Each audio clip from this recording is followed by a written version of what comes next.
This is Mason Web TV, powered by HCC. The following presentation on Mason Web TV, powered by HCC, is being brought to you by Hood Canal Communications, committed to providing quality services that exceed customer expectations in voice, video, data, and customer service, keeping our community connected since 1934. Mason County Public Health and Human Services Prevention Education Partners Substance Abuse Prevention Coalition. Mason PUD 3, connecting our community with safe, reliable, economical, and sustainable services 24/7. The Conklin team at Windermere Real Estate. When it comes to real estate, nothing compares to local knowledge. Mason County Public Utility District Number 1, Washington State's first public utility district, proudly serving the Hood Canal in Mason County since 1935. The Port of Shelton, promoting possibilities and providing economic benefit to our community. And Mason Health, united community, empowered people, exceptional health. Well, good evening and welcome to Fouts Field at South Stadium on the campus of North Thurston High School in Lacey, Washington. Tonight, Mason Web TV, powered by HCC, brings you the 2025 high school football season opener between the Shelton Highclimbers and the River Ridge Hawks. I said Hawks, not Hawks. Sorry about that. Okay, my name is Diedrich Allen. Joining me for this broadcast again this season, Jerry Apple. Hi, Diedrich. Jerry. And new to our broadcast crew, Andy Conklin. Andy, good to see you. Yeah, thanks. It's nice to be here. I appreciate doing this. Glad to have you, Andy. Yeah, thanks, Jerry. We also have some, the technical expertise of Caitlin tonight. She'll be on the camera. So any camera faux pas are on Caitlin tonight, not on me. Nice to have a scapegoat. I'm not doing it. Lots of changes once again for Shelton and River Ridge heading into the season. Both teams have new coaches, and both teams are re-energized. Last year, the Highclimbers had a 2-8 record, while the Hawks finished 5-4. The teams opened last season with River Ridge beating Shelton 51-7. Coming up, we will talk with the Shelton coach, Garrett Baldwin. Also, we have the kickoff and more from the crew here in just a moment. This is Mason Web TV, powered by HCC. What is fiber internet? We could bore you with the technical details, or we could tell you it's just internet. Internet that can do whatever you need. Crystal clear video chats with the family, smooth streaming of your favorite shows, uploading a ton of vacation photos in an instant. Even all of the above, all at once. Switch to fiber internet from Hood Canal Communications today and get $25 off your first 4 months of gig speed service. Visit hcc.net or call 360-898-2481. Nicotine in vapes can increase feelings of anxiety and depression. Though quitting isn't always easy, it's a great way to care for your mental health. When you're ready to take control of your well-being, choose the Tomorrow Health app. It's free for Washington teens and proven to work. Brought to you by Mason County Public Health and Mason County Substance Abuse Prevention Coalition. An important safety reminder from Mason PUD 3. Please never touch a downed power line. If a power line falls on your vehicle, stay inside and call 911. Tell others to stay back, wait for emergency personnel. Never touch anyone or anything in contact with a downed power line. Always stay at least 100 feet away. Never use an object to move a downed wire. Don't remove trees or limbs near a down line. Electricity travels through ground, trees, branches, and more. It's not safe. If you see a down line, call PUD 3 at 360-426-8255. When the time comes for the assistance of real estate professionals, look to the team that has been consistently helping people buy and sell real estate for over 40 years in Mason County.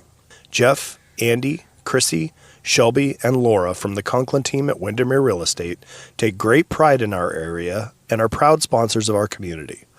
If you are interested to know what your property might be worth or want to find just the right spot, scan that QR code and drop us a line. We'd be honored to help.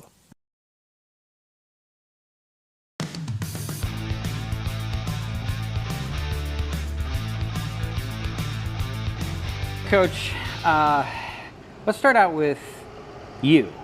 Tell everybody your background. Where'd you come from? The general idea.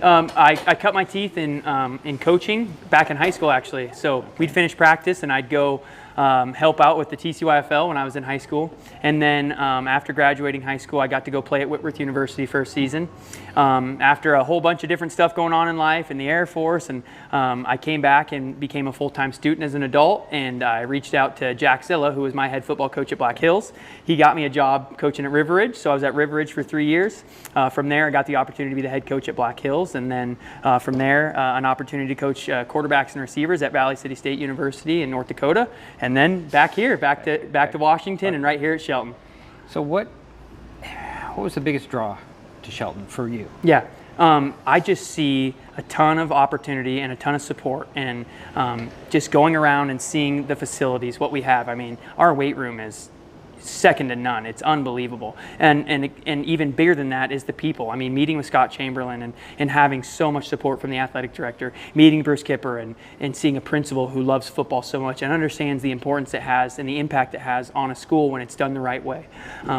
Those two guys believing in me and coming to me and again, just showing me everything that we have here. And then I got to meet the kids and see how much they wanted it, how hungry they were. And not just to go, hey, football, rah, rah, but they want to change. They want to see things different. They want to lead different. They want the program to feel a specific way. And so for me, it's getting the opportunity to be that leader for them. And we formed a leadership council, and it's just incredible.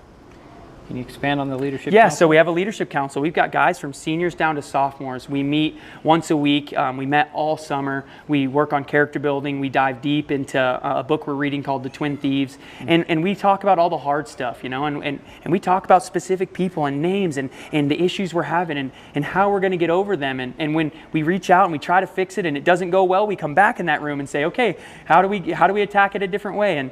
And so really it's just an opportunity for me to listen to the kids too. Hey, what do you guys need? What are you seeing? What are you feeling?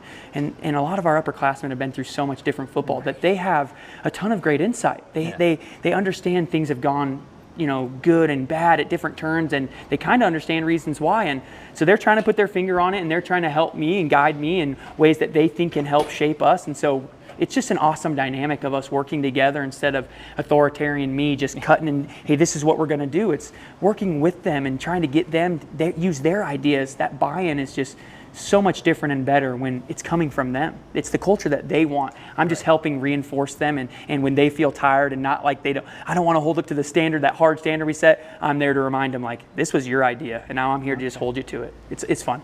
So let's talk about the team and your players. Obviously, you've had some time with them. Yeah. Is it coming together? You see what it can be It at is. this point? Totally, it is. We're a very physical team, and we have a great group of seniors who are leading the way, especially in the trenches. So we got some big guys, and that's the right spot to have them. So that brings a lot of confidence to our team, knowing that we're very strong, we're big, we're smart, we're experienced in the trenches. Yeah, so there's bumps. You know, we got new offense, new defense, new special teams, lots of new language. But props to my coaching staff. They are going to every extent. I mean, any way you can think of teaching somebody a concept, a play, a name, a signal, we're doing it. Videos, pictures, installs, in-person meetings, whiteboards. I mean, it's unbelievable. So just props to my coaching staff. Okay, now let's talk about this week, River Ridge, first game. How are you feeling about this? So we're getting our mindset right. We are not chasing wins. We're chasing habits. We are looking to build good habits. So it's not that we're not seeing and knowing that we're playing River Ridge. We know where we're going. We know who we're playing. But we are focused on ourselves. We have got to be the best version of ourselves. So when we go out there on Thursday night, what we are going to do is we're going to compete to be the best version of Highclimbers. We just happen to be playing the River Ridge Hawks. Now, having been coached there, what I know is that there are a lot of athletes. There's a lot of speed. And there's a lot of people that overlook that school for all kinds of reasons. And I'll warn our guys, don't do it. Let's just focus on being the best versions of ourselves. Let's respect every opponent we play and understand that on any night they could probably kick our butt. But we need to show up and be our best. So we're ready to go. When you're preparing for River Ridge, do you look at last season at all, or do you just like, that's past, this is now? Yeah, well, so they have for the most part, a totally new coaching staff, new defensive coordinator, new offensive coordinator, new head coach. So for us, we wouldn't say it's a waste of time. But we've been focusing on ourselves since we started in spring football. Have we watched a little bit of their film, see some athletes, look at the roster? Yeah, sure. We've seen what seniors have left and whatnot. But we also don't know who they are and how they've developed, right? We're not hanging out over there. So again, we are going to respect them. Like, they've been doing all the right things at every turn, and they're going to show up and be one of the best teams in this state. And we're going to just focus on being our best self and playing a hard-fought game the right way, the way that we're supposed to play. So would it be fair to say these are two teams in the similar situations, new coaching staff, new systems, everything? I would say so. So it should be fun. It should be a lot of fun. How's your team feeling after the scrimmage last week? All right, we're really going to have to interrupt that interview with Coach Baldwin as we're in a pretty quick schedule here, guys. It's not even 7 o'clock, and we're ready to get things rolling here. I got to get the right cameras up and everything. Jerry, it looks like you're not going to have time for much. That's okay. We'll do it next week, huh? well as we get a chance. It depends on the situation. Okay, here you go. So you'll need that. So we're going to get this game all kicked off. It's follow the action, Caitlin. Go for it. You can get this thing kicked off. The Highclimbers are in their white unis, their red jerseys with black pants. They're going to be receiving the ball first. Bennett Henry. And who else is back there, guys? Jaden Gray's back there, number 8. Okay, so he'll wait for this kickoff from number 23. That's Tuck Nelson, if these are accurate. It's 22. I think that's 22? Yeah. 22, 23. Okay, well, that's Marco Villa Jr. High end over in kick. Gray will take it at the 3-yard line. Come around the near side. And get leveled at the 25. That was 22 a shot. yards. So 1st and 10 for the Highclimbers. From their own 25-yard line. Looks like I'm going to mark them about the 27. So 1st and 10 for the Highclimbers. Changing the starting lineup from what we anticipated. Coming in at quarterback, it's going to be number 12.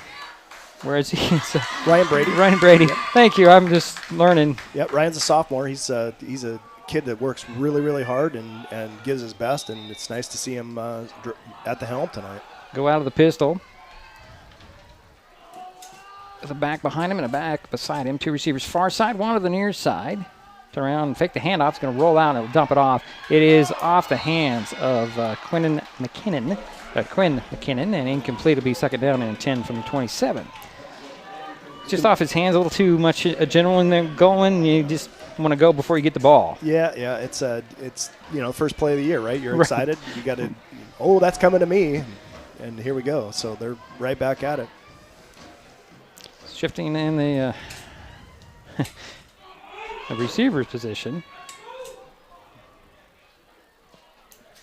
And again, go out of the pistol.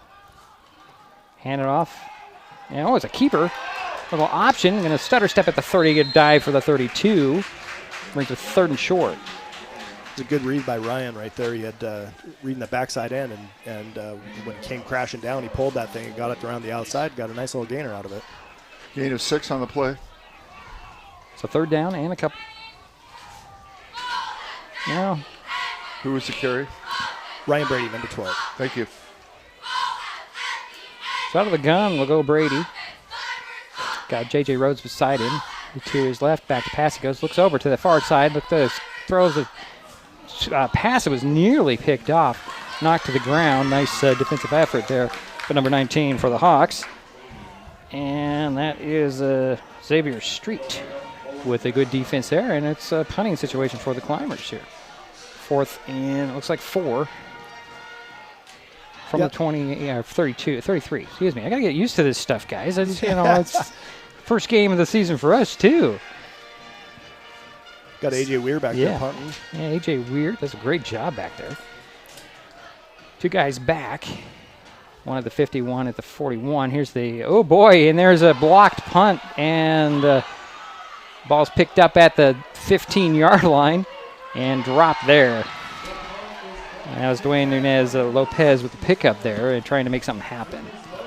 Yeah, it looks like they left a guy alone around the outside. Yeah, that was at number 11 we were watching in the warm-ups, Jerry, or Andy. It was getting the block is Ryzen Nunez for the River Ridge Hawks. Gives them great starting field position at the 15-yard line. 1st and 10.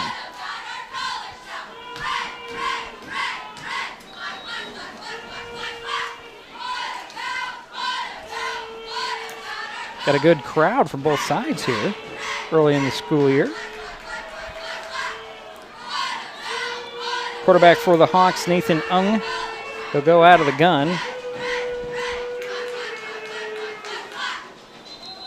And we've got a false start, I would imagine, there. Or a climber offsides, one or the other, right? It's a dead ball foul either way.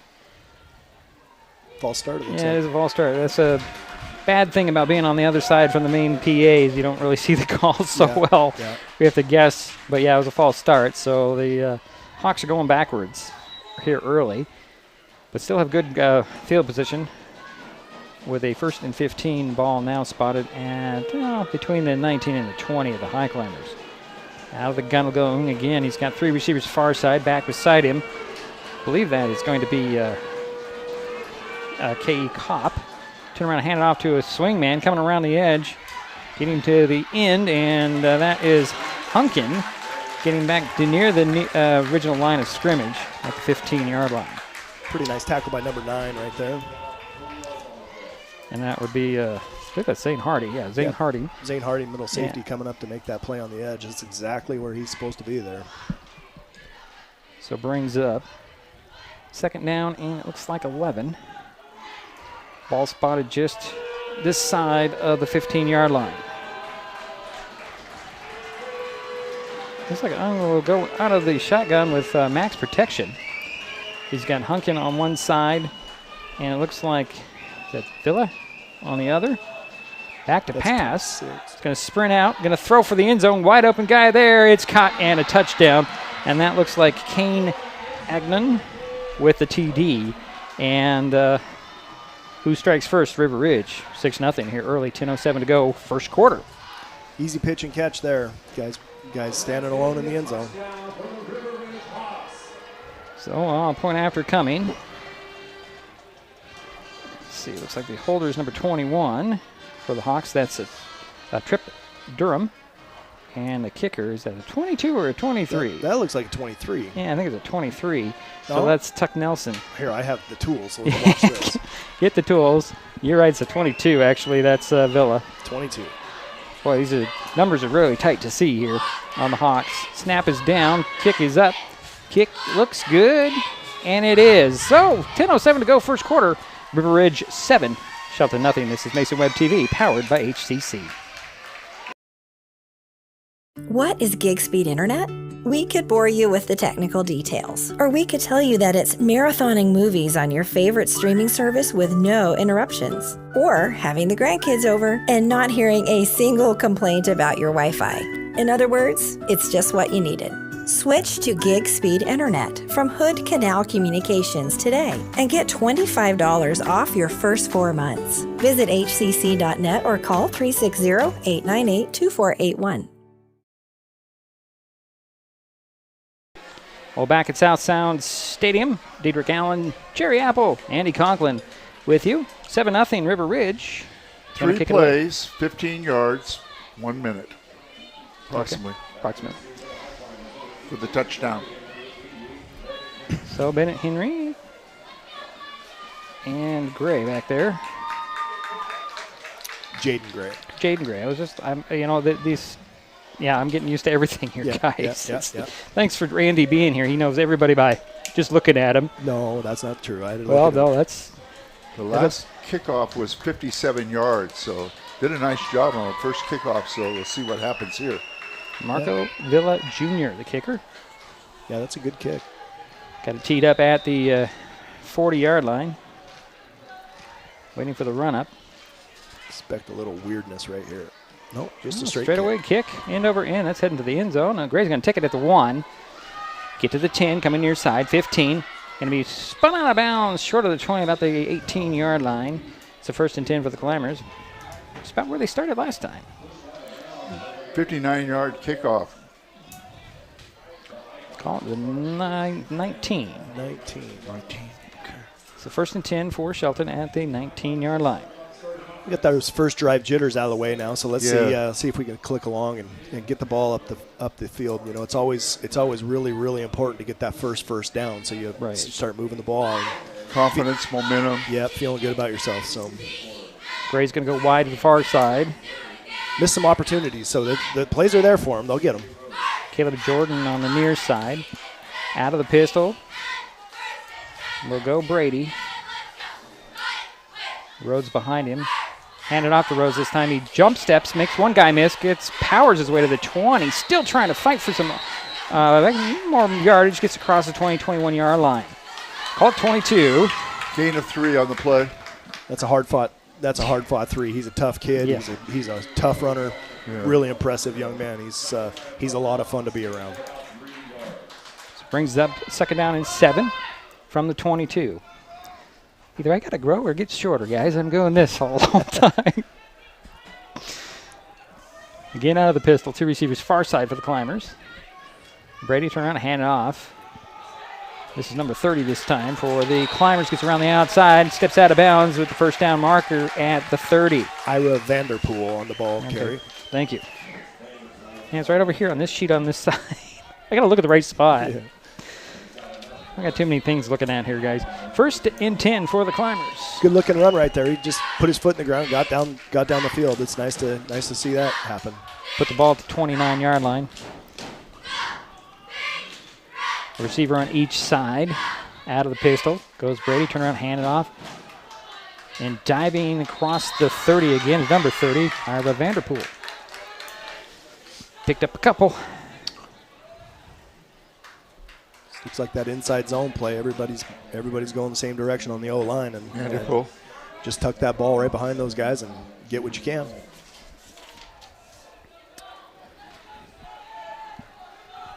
So again, out of the pistol. A receiver on each side. Trying to get the far receivers quick snap, and that'll be a false start there. As we're trying to get a guy to move out further. That's Jaden Gray trying to move him off the spot he had on the ladder, and somebody went. Yeah, they were trying to get somebody aligned. I think they needed to get him off the ball. He might have been on the line of scrimmage. They were trying to work him off so they weren't in an illegal formation. And then somebody snapped. The center knows that when he hears sounds at some point he's got to snap the ball, and it's just First penalty on Highclimbers. Yep. So make it 2nd down, and it looks like I'm going to say 12. Yeah, we'll go with 12. Out of the shotgun this time. Oh, actually, no, it's still the pistol. Very deceptive from my view. Yeah. We're going to hand it off. And here goes Vanderpool up the middle for a couple of yards. J.J. Rhodes checking back in. Hayden Cash, number 15, also checking in. Glad you're on that stuff. Looks like Quinn McKenna coming off. Yeah. Long yardage situation. You got to get those guys that are good in space out there. Quinn's a great athlete. So 3rd and 11. Ball at the 28. Back to pass. It steps up. It's going to scramble, avoid one guy, carrying a guy to the 33-yard line, where he's dropped there short of the first down. Good decision right there. Good decision. You don't have what you like. You got to tuck that ball and give what you can.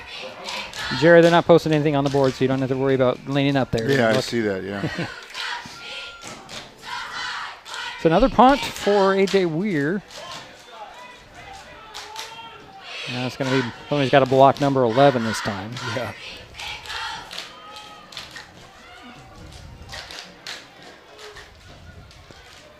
Weir waits for the snap. There it is on target.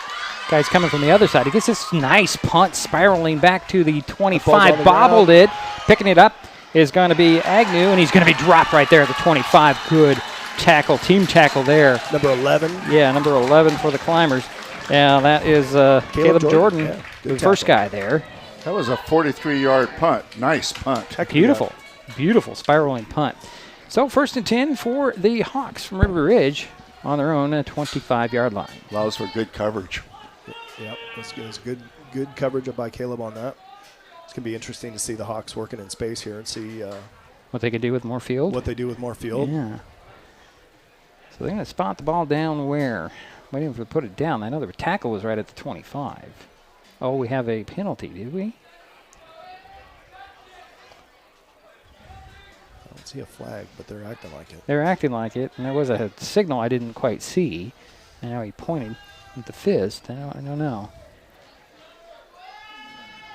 Yeah, it looks like it's going to go against the River Ridge Hawks, whatever it is. It's a big one. It's a big one. Oh, block in the back I just heard from the PA announcer. Huh.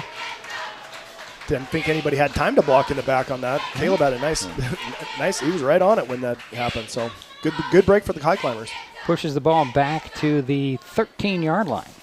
Second penalty on River Ridge. 1st and 10 there.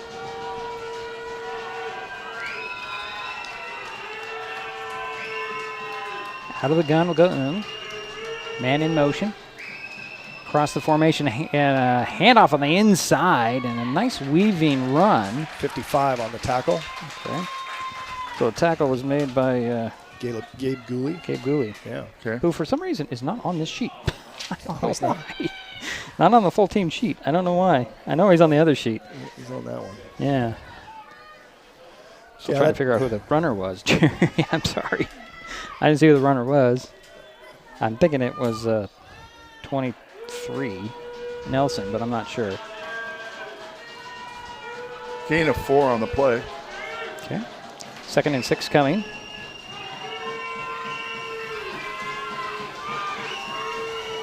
Under center this time, we'll pitch it. Wide toss. Oh, boy. And in trouble, going and reversing his field is that Villa on the run? Number 22 spun out of bounds about the 37-yard line. What number was that? It's hard to see the twos on these jerseys. Let's see if I can pick it up here. Might be 25. We'll 25. Wait. 25? Yeah. Yeah, Okay. so that was a 15-yarder, So that was- 15-yard carry. Yeah. Cale Stewart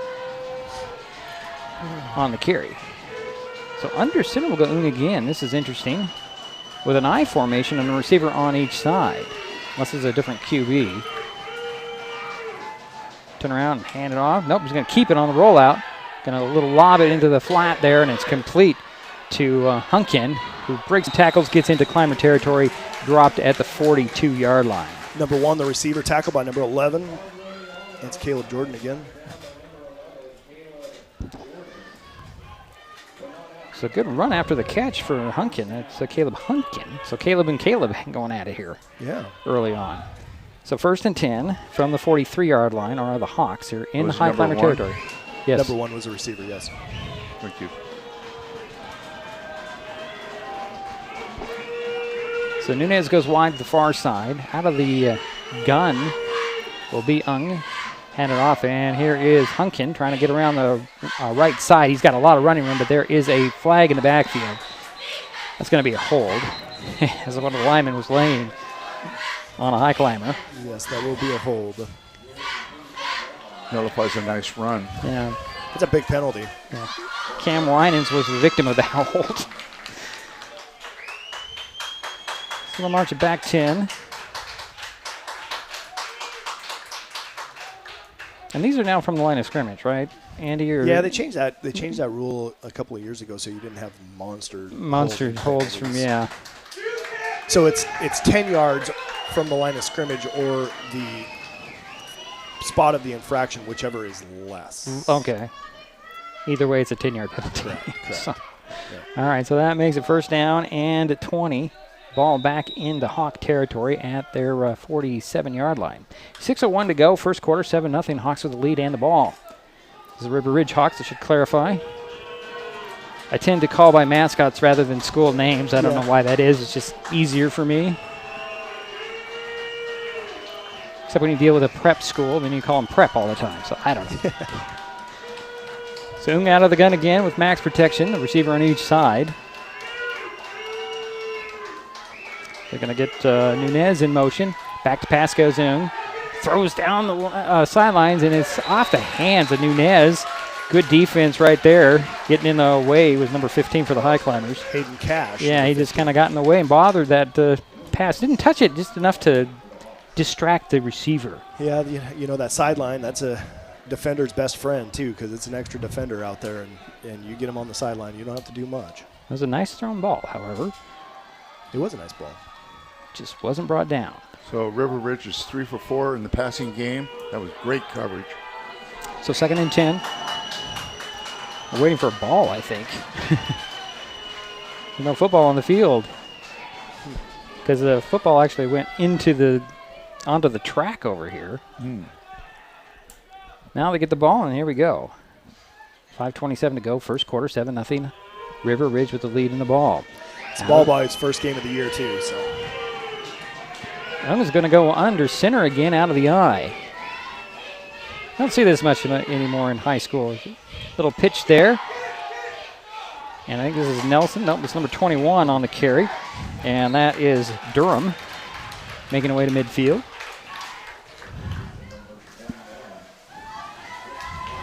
Trip Durham. That's a terrific name. That is a great name. Trip. Sure, he's gotten a lot of nice trip. Yeah. Got a gain of 3 on that play. Well, spot the ball at the 49 of the Highclimbers. So give him about 5. Give him 5. Thank you. And maybe 4. So out of the gun will go. He's got a receiver on each side and 2 guys beside him. 1 on each side of him. In motion goes Nunez. Hand off to him. In a pack. He gets away from the pack, but going backwards. Now he makes a stutter step. Missed tackle by Harding, but a good effort. And then Cash tries to get to him. And he's brought down in the end by Caleb Jordan. And that'll put the ball right up at the 40-yard line of the Highclimbers. Yeah, gain of 4 on the play. Nice carry. More than that, Jerry. Hard to bring down. Yeah, it's hard to bring down. It's all right. It's 4th and 7 for the Hawks. Are they going to punt or are they going to go? I would imagine they're going to go, right? It looks like they're lining up to punt. They're going to punt. I'm kind of surprised by that. Yeah, so am I. It's a good spot for a fake punt, though, too. So Caleb Jordan back about the 10-yard line waiting for this punt. They're missing a guy. And they're missing a guy. Huh, interesting. Well, you know, it's the first game for them, too, so. Yep. And I think we're either going to get a timeout or a delay game penalty, one or the other. It's going to be delay game penalty on River Ridge. So that'll march him back 5. Yeah, 35 yards so far in penalties for River Ridge, which has hurt them a little bit. Stalled the drive or 2 at this point. I mean, that first drive they scored, but, you know, the penalties have really put them in a bind. Yeah, it has this time, this drive, yeah. Marco Villa Jr. on to punt it away. Caleb Jordan back deep. Here's the punt, or the snap. Here's the punt. That was an end-over-end kick, kind of short. Fair catch called for, but everybody backs away. Ball takes a Hawk bounce and will roll to the 10, inside the 10, and keep on rolling to about the 8. And that's where it'll be down. So the Climbers starting deep in their own territory. 34-yard punt. At their own 8-yard line. 3:15 to go, first quarter, 7-0 River Ridge with the lead. Shelton gets their hands on the ball again. Took a nice roll, didn't it? 34 yards. Okay. This is one of those places where we got a pole in the way, folks, and we apologize. We can't do anything about that. You get your chainsaw out, cut that pole down, right? Yeah, maybe a hacksaw. Okay. Torch? Yeah, right. Cutting torch would be good. We just need a little window. Yeah. All right, so 1st and 10. Ball at the 8-yard line. And again, out of the pistol will go Brady. And so it's going to be an inside handoff, and I don't even know who carried the ball. Quinn McKinnon, number 0. Okay. Yep. I'm glad you're on top of it because I couldn't see anything. McKinnon? I got a pole in the way. Okay. Yep. Gain of about 1, it looks like. Yeah. Thank you. 2nd and 9 coming.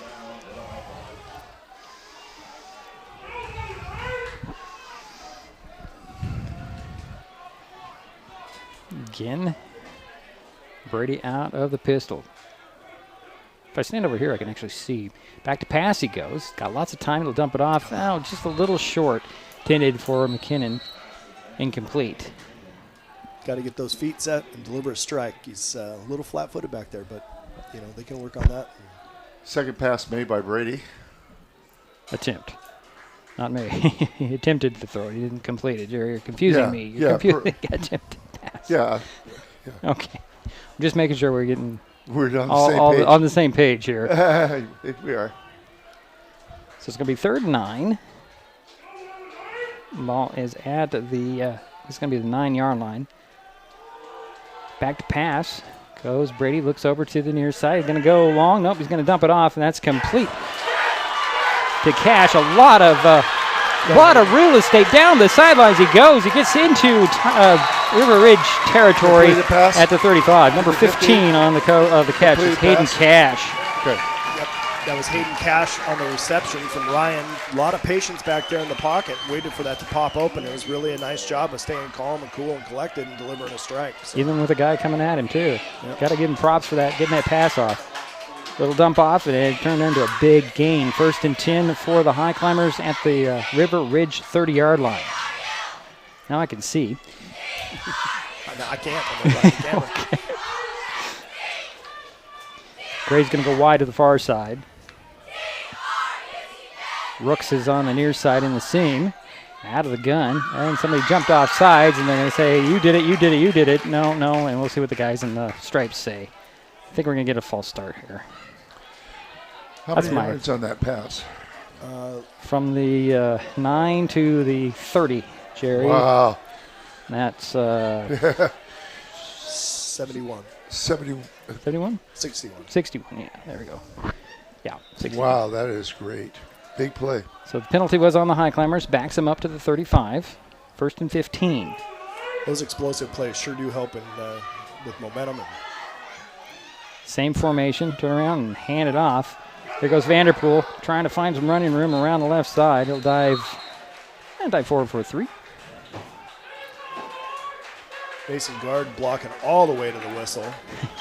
That's what you're supposed to do, right? Absolutely. That's the staff really likes Mason Guard. They talk about him having some of the best feet of a lineman in a long time. So it's not only great feet, he's got a great motor. He will give you what he's got. He also displays that on the basketball court. No doubt about it. 2nd and 12 coming for the Highclimbers. Approaching a minute and a half to go first quarter. 7-0. River Ridge with the lead. Shelton with the ball. 2 receivers near side, 1 on the far side. I think we're missing a guy, and they're going to have to burn a timeout right there, as they didn't have the right personnel out there. So we'll keep it right here for the moment. Andy, your first experience with us up here in the booth. How do you feel? So far, it's pretty good. I made a point that I wasn't going to ramble on tonight, so. No, we let Jerry do the rambling. Okay. He doesn't hear us anyways. That was the first time out for the Shelton. First time out of the game. Yeah. I'm just giving you a bad time, Jerry, and you're not hearing us. 1:26 to go first quarter. 7-0 River Ridge. Hey, if you're enjoying this broadcast, please give us a like on your favorite social media. Use the handle @MasonWebTV to find us on Facebook and X and YouTube and Twitch and Blue Sky Social. You heard of that one? I have not heard of Blue Sky. Yeah, it's very similar to way Twitter used to be. Okay. Or X, I mean. Which is another one of those platforms you can share your stuff with. All right, ready to play here. 2nd and 12 from the 32 for the Highclimbers. Hand off. Here comes Vanderpool up the middle. Oop, tripped up. Nice play there by number 13 for River Ridge. That's it's Slater Jack. Is it Slater Jack or Jack Slater? It's listed as Slater Jack. Gain of 2 on the play. Slater Jack tonight it is. Yeah. It's one of those names that you might get mixed up. I'm sure it's been confused before. Yeah, I'm sure it has. It'll be 3rd and 10 now from the 30. McKinnon coming in. He'll play some fullback. Vanderpool behind Brady. 2 receivers far side, 1 on the near side. Quick snap. Little dump off in the middle. It's complete. Up at the 25. Who had that grab? I don't see the number. 15. That's Hayden Cash. Hayden Cash. Good grab. Just set himself down in a little open zone there. Got a pass. Gain of about, call it 5. 5. Yeah, 5. Be 4th and 5 for the Highclimbers. You go for it, or you try for 3, or what do you do at this point, Coach? I don't think they have enough leg here to get it. Yeah, I mean, AJ Weir's got a lot of leg, but this would be a 42-yard field goal. Right. Yeah, he's got the leg for that. Didn't he hit last year, 43? He has hit that before, yeah. Yeah. He's got the They're leg. going to let the quarter run out. We got 10 seconds left and less. So we're going to let the quarter run out, and we'll switch ends, and they'll figure out what to do when the second quarter begins. It's a 7-0 ball game after one. We'll be right back. It's Mason Web TV, powered by HCC. When the time comes for the assistance of real estate professionals, look to the team that has been consistently helping people buy and sell real estate for over 40 years in Mason County. Jeff, Andy, Chrissy, Shelby, and Laura from the Conklin team at Windermere Real Estate take great pride in our area and are proud sponsors of our community. If you are interested to know what your property might be worth or want to find just the right spot, scan that QR code and drop us a line. We'd be honored to help. Neighbors help each other. It's how community works, and it's how we do business at Hood Canal Communications. We know you count on us for value-priced internet, TV, and phone service, backed by friendly local support. Your hard-earned dollars stay right here as we invest in our community, our people, and smart technology. Hood Canal Communications, keeping our community connected while being a good neighbor. Yeah, we're about ready to start the second quarter. 7-0 River Ridge. The Highclimbers have the ball with a 4th and 5 from the 25. Looks like we're going for it here. We got the offensive crew out there, right? Got the offense out there. Not the offensive, but the offense. Yeah. And they've gained the confidence, Andy. Yeah. So 4th and 5 from the 25. Looks like he's going to go out of the gun, does Ryan Brady. He's got Vanderpool to his left. 2 receivers far side, 1 to the near side. Back to pass. Looks over to the near side. Going to step up, avoid 1 tackle. Going to go for the 20. Comes up, just a little short. I think he might just be a little short. I think he's short. Yeah, he's short. And it'll go over on downs to the River Ridge Hawks. Just about a yard shy of that. Spot him down at the 22. That's where the River Ridge Hawks will take over. Good idea, though, to try and get that first down when nobody was open. Yeah, it's, you got to take the play with the best odds, and sometimes it's just tuck it and give what you can. So the Hawks will get into their huddle here. 8 seconds into the second quarter. What I like about how Ryan's doing that, though, is he's escaping up the middle instead of trying to spin outside and get wide. That's going to pay off. Ung goes under center again. 2 backs behind him. I formation, a receiver on each side. Man in motion. Turn around and he will hand it off to the fullback and got nowhere. Might have lost the yard. Looks like he did back to the 21. So it'll be 2nd and 11. Nice stop by number 75. I think it was 77. Was it 77 Mason guard? Yeah, Mason guard. Thank you. So clock is running at 11.5 minutes to go here in the half. No real urgency from the Hawks. Let's see. I don't know that's what I'm noticing. They're just kind of running into the huddle, getting the play off. I mean, they're realizing that this is a game and not your practice or your scrimmage. Yeah, and they walk up to the line of scrimmage, and you're right. The urgency level is just not pretty there. Low. Yeah. Getting out of the eye.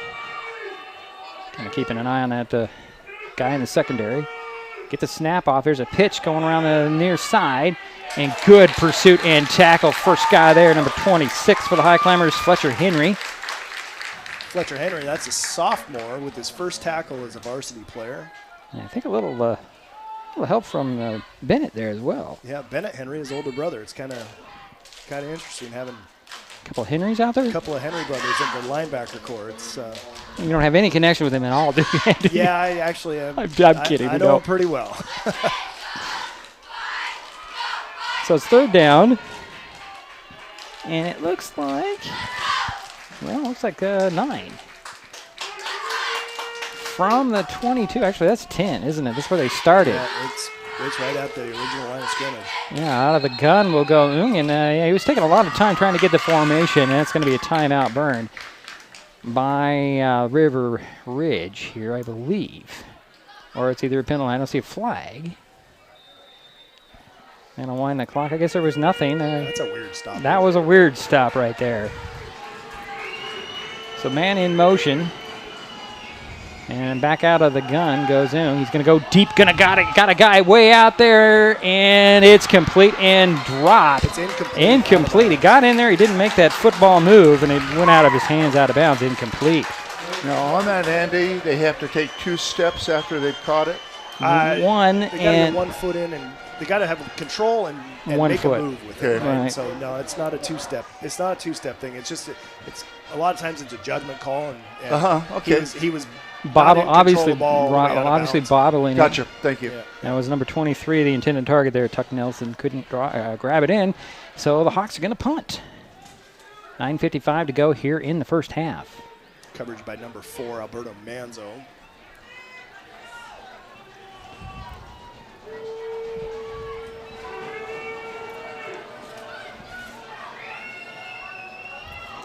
Caleb Jordan waiting for this kick, this punt. Here it is. This is a high end-over-end kick.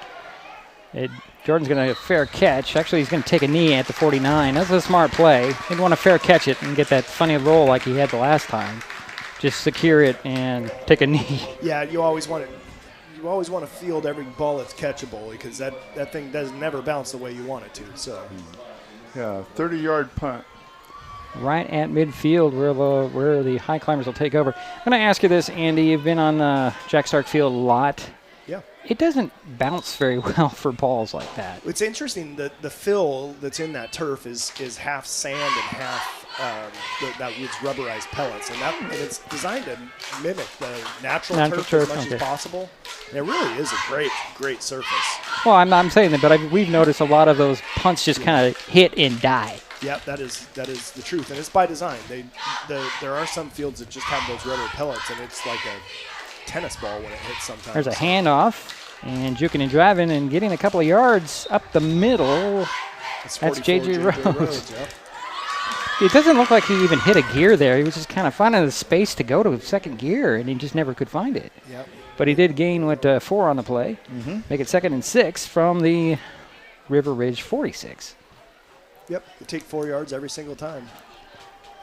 Yeah, Jack Stark used to say 3.5 yards, 3.5 yards, 3.5 yards. Yes, that is a true statement. Yep. Getting out of the pistol. Hand it off, and this is Vanderbilt. Oh, it's a fake pass, and he blew me away because it's a nice little fake handoff and a good pass to Bennett Henry. And he gets a couple of yards. Hey, he had me faked out, completely faked out. Good RPO there that had me biting on the handoff. Of course, I expect the Climbers to run almost every play. I don't expect the pass as much. That may have been a designed pull because he wasn't necessarily reading that one. Cash in motion. Out of the pistol goes Brady. 2 receivers now on the far side, 1 on the near side. Vanderpool back behind Brady. This time he'll hand it off. And Vanderpool dives for a couple. Well, I guess he got back to the line of scrimmage there. Brings it 4th and short. Vanderpool's a little gimpy right there. Call it the 43.5.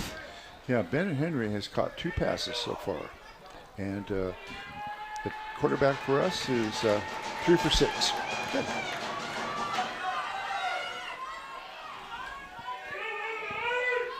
So we've got the pistol formation with 2 receivers far side. 4th down and 4. Bobbled snap there. And the pitch was just blocked. I guess it was a forward pass. That's a break for the Highclimbers. That could have been disastrous. That was really fortunate. Yeah. So over on downs it goes to the Hawks from River Ridge on their own 43-yard line. There's a flag. And there's also a flag on the field. Wow. I noticed that when you saying it. Yep. Something happened after the play there. I mean, if you're on the other side of the field, you could argue that wasn't really a forward pass. Oh, boy. Yeah, it's... you could argue that. It was coming right at us, and it was... right. Was his arm going forward? Well, it's hard to tell. It was more of a push, like a basketball pass, than an actual throw, so... It may not have exactly been a lateral. Right, well, it wasn't. I don't think it was a lateral. That's the break for the Highclimbers, right. But, yeah. Going to work out this flag here, and they're going to pick it up. So no penalty. And it's River Ridge ball with 7:53 to go in the first half, and the Hawks have a 7-0 lead. Did I say lead or read? I meant lead. I'm stumbling over my own tongue today. I thought I heard you say lead. Yeah. It's whatever I hear in my ears. And Well, Shelton has had their opportunities twice in this game so far, and hopefully they'll start converting. Yeah, they need to take advantage of some Penalties? well, penalties and opportunities, I guess, is the that word you're looking for. Yeah, opportunities. Because it's certainly been there after the third drive. So River Ridge is taking a lot of time to get the right personnel, and they have to burn a timeout. So 7:53 to go here in the first half, 7-0. And the Hawks are having some organizational issues in this first half. How do you get that corrected? How do you get that corrected? You drill it. That's how you get it corrected. It's tough to do in real time, and that's always one of the biggest measuring sticks for an early season team is how are the operations? Are you having to burn timeouts to get personnel packages out? Are you having to burn timeouts or shift people around for misalignment? And it's just a matter of how much work have you done in the classroom, how much work have you done in the film room, how much work have you done on the field, and are you able to line up correctly? And that's a Achilles heel for a lot of teams. Right, especially in their first game. And I just noticed that's the first timeout that River Ridge has had to burn. But they've come close a couple of times where they got a break from the refereeing crew here to not call that delay game. They got one delay game penalty, though. Yeah, that phantom timeout delay. Yeah, and there's that one, too. So 1st and 10 from the 43 at River Ridge. Out of the gun this time with the receiver on each side, man in motion. And back to pass. Who's going to step up, make a guy miss, and then he's going to be brought down. Nice tackle, number 76 for the Highclimbers. The 76, everybody saw that right? Yeah, it was 76. Dalton Kilbaki on that sack. Okay. Oh, he's wearing a different number? Yeah. Okay. Because I've got 52 for some reason. I think he wore 76 last year. Okay, well, we'll have to sort out the numbers here. So a loss of, it looks like 5 on the play, back at the 4-yard loss, 39-yard line. 2nd down, 14, back to pass. Throws down the middle. Intercepted, Zane Hardy from the 40 to the midfield, 45, 40 to the 30s, spun out of bounds. Highclimbers for the game's first turnover, that's what I'm trying to say. Right spot, he ripped it out of the air, guys, and nice return. Yeah, Zane's a heck of a player. He's all over the field, and that's why they put him at that middle safety. That's a really important position on this defense for sure. So the Highclimbers back on offense at 1st and 10. Ball's going to be spotted at the 32-yard line of River Ridge. Well, they finally got the stuff posted on the board for Jerry. Yeah. Sorta. Couple of nice, really momentum-shifting plays back-to-back there with that sack by Kilbaki and then that pick by Harding. That's when you got to really drop the hammer and go for it here. So Brady out of the pistol. Rhodes behind him. Little stack formation there at the end of the line. Back to pass. He's going to dump it off with a swing pass to Rhodes. Makes one guy miss. Going to turn on the second gear and get back to the line of scrimmage. Maybe a yard gain. A little swing pass out in the flat. I tell you, maybe he hit second gear that time. Yeah, maybe he hit. He's definitely got it. Yeah, I know. I could, it just doesn't seem like he's got enough room to get another higher gear. Yeah, that outside linebacker made a nice play coming up to make that tackle one-on-one, because if he had missed, it'd have been a long play. 2nd and 9 from the 31 for the 1-yard pickup. Out of the pistol. Bad snap over Brady's head. He's going to go dive on it. Should give him forward progress to about the 47-yard line of Highclimbers. That. Smart to fall on it, though. Yeah. That was a pretty huge loss there. 32-yard loss there. Is that right? 22-yard loss. 22-yard loss. Okay, don't make it worse than it already is, right? Yeah. So call it 3rd down and a bunch from the Highclimber 47.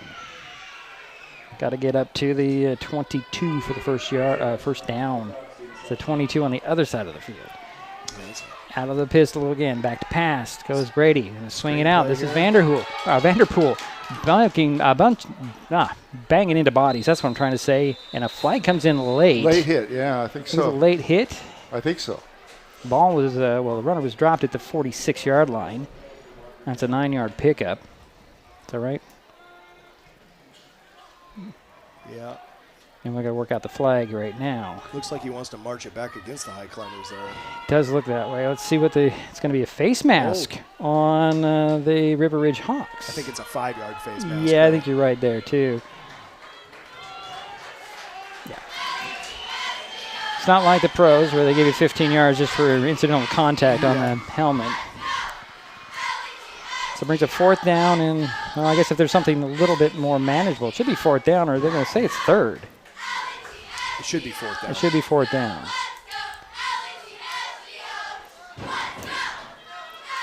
Ball spotted at the 41-yard line now. 3rd down. Well, I'm saying it's 3rd down. The referee said it was 3rd down. That was a 3rd down play. But it was 3rd down. It was after the end of the the play, yeah. Well, okay. That's fine. Get this play off quickly before they change their mind. So they're going to call it 3rd and 18 Yeah, from the 41. Well, either way, they're saying it's 3rd down. Out of the pistol, 2 receivers far side, 1 to the near side. Back to pass. Nice patience, lots of times. Flushed out. He's saying go, go, go. He's going to load up. Got his arm hit, and that's going to be intercepted. Intercepted by Kane Engen. Flag back here. Is it a flag or a shoe? I think it's a shoe. Well, there's a flag. Oh, there's a flag at the 47. 46, yeah. And the return went all the way back into high climber territory at the 40. I'm going to mark it at 45. We've got to work out this flag. And somebody did lose their shoe back there. Hayden Cash had to go get his shoe. Can't play without that. Both teams now have a turnover. I didn't see what that call was, but it was against the Highclimbers, and the Hawks declined it. I think it might have been a hold at the line near the line of scrimmage. I saw something that was a little suspect back there. Okay. I think that's where they were going to get the climbers. Either way, the Hawks take over on the high climber 45. Just when you have momentum, so it shifted the other way. Yeah, that's tough to. Well, you can't blame Brady for that. He got his arm hit after he let it go, so he couldn't follow through, and it was kind of wobbling out there like a wounded duck. Yeah, he worked his way up to the line of scrimmage and couldn't go any further.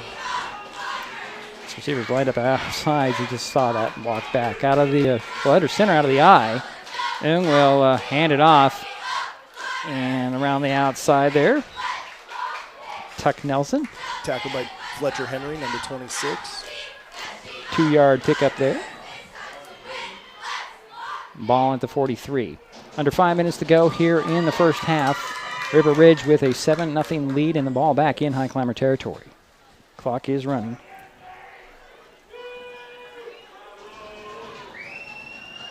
A little more urgency in this formation now for River Ridge. Again out of the eye. A receiver on the near side, a receiver on the far side. Turn around and hand it off. And oh, what pursuit, but he slipped away from one tackler. The runner, that's going to be Nelson on the carry. Number 79, Hunter Daggett in the backfield there. Just couldn't quite hang on, but did enough to slow him down. Let the cavalry come. And that actually was about a loss of a yard. This will be 3rd down. Call it 9 from the 44.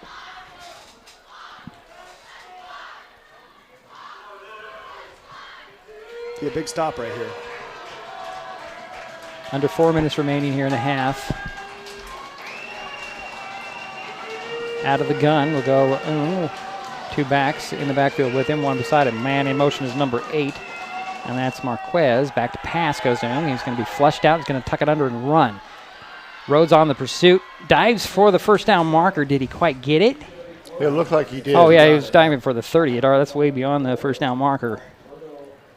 So that will be a first down, and Monzo with the tackle on the far sideline. That's the 3rd first down for River Ridge. Spot the ball at the 33-yard line. 1st and 10. 3.5 minutes to go in the half. Out of the eye will go in. It's like Nelson's at the tip of that eye, or the end of the eye, the top of the eye, however you want to say it. Receiver on each side. Turn around, hand it off to him. He'll cut back up the middle. No, it's a fake. Again, they're faking me out, and that pass goes incomplete. How are they doing this to me? I don't know. Maybe I'm just not used to it. Faked us out there, didn't they? They faked me out. I was going down the field, and I don't know. They're really good at that, Obviously. mesh, and you know, they drill it, they practice it, they really work hard on disguising that ball. Incomplete on the pass, however, so it's 2nd down and 10 from the 33. Clock is stopped at 3:27 to go in the first half. River Ridge still has that 7-0 lead. Out of the gun will go with Nelson to his right. 3 receivers on the near side, 2 on the far side. Empty, but they got too many guys on the field. Yeah, well, they got a timeout here for River Ridge with 3:27 remaining here. That might have had too many people. Didn't look right, did it? You have 5 wide and 1 in the backfield. That just doesn't seem right. No. So had to burn another timeout. That's their second one. Yeah, they're down to 1. And so we'll head to the sidelines here. I need a fan, guys. I mean, I'm just. It is a sultry night here in Lacey, Washington. Yeah, it was 80 degrees at the start of the game. For those of you who a little don't, hotter than that in here. For those of you who don't know, we're in the middle booth here on the visitors' side, so we have only the windows in front of us. We can't get any circulation going unless Jerry starts talking. Yeah. I've been pretty quiet. You have, because that's why Andy's here. Okay. All to the right. game. 2nd down and 10 from the 33. Looks like the Hawks are on the field before the Highclimbers this time. There we go. That looks a little better with 2 receivers on the near side and 2 on the far side and 1 in the backfield with Ung. Nelson's that back out of the gun. Waiting for the snap. Man in motion. Back to pass goes Ung. He looks down the left field. He's going to go deep. Got a guy there. Nice defense, knocking it away at the last second. Good job. That's Jaden Gray on that coverage deep. Nice. Yeah, we've had several nice coverages tonight on defense on the passing game. There it goes. That clock should be stopped. Well, it's not yet. Going to hit 3 minutes here. Now they're going to get the emphatic stop the clock hand signal from the field. 3:10 is where I saw where it should be stopped. And they're still rolling. It's down to 250. And Nathan Young, the quarterback for River Ridge, is 3 for 6 so far. And deep ball seems to be there, but that was a little off. Yeah. It was a little bit behind, but a good defense either way to make sure He's that got a it good goes arm. away. Oh, He's yeah. got a good arm. We're going to figure out this clock issue now. I always hate these things. I mean, you can't communicate with the guy running the clock for some reason. 3:10 is what Andy thinks. It looks like they're going to put 3:17, which is even better for the Highclimbers.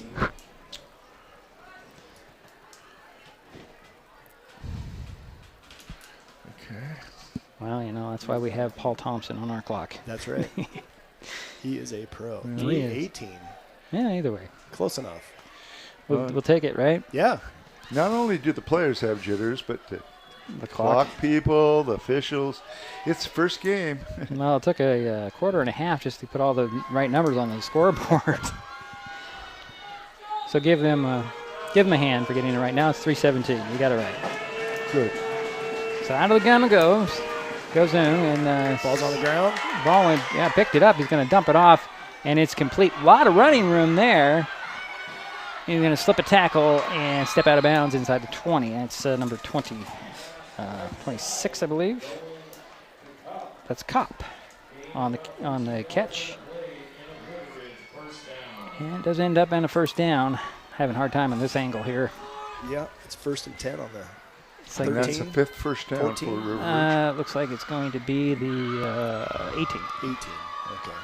Yes. Who A lot caught of that things to pass? look through down here. 26. Thank you. I'm going to block Andy's view here. He's going to go back under the eye, out of the eye, goes in. Tight end to the left. Looks like Nelson's at the top of the eye. One receiver far side, one to the near side in the slot. They're on hand it off to Nelson's going to bounce it outside. Actually, that's number 26 again on this time on the carry. Looks like a 5 or a 6. I thought it was 6, so that's Kopp on the carry. Tackle by 26.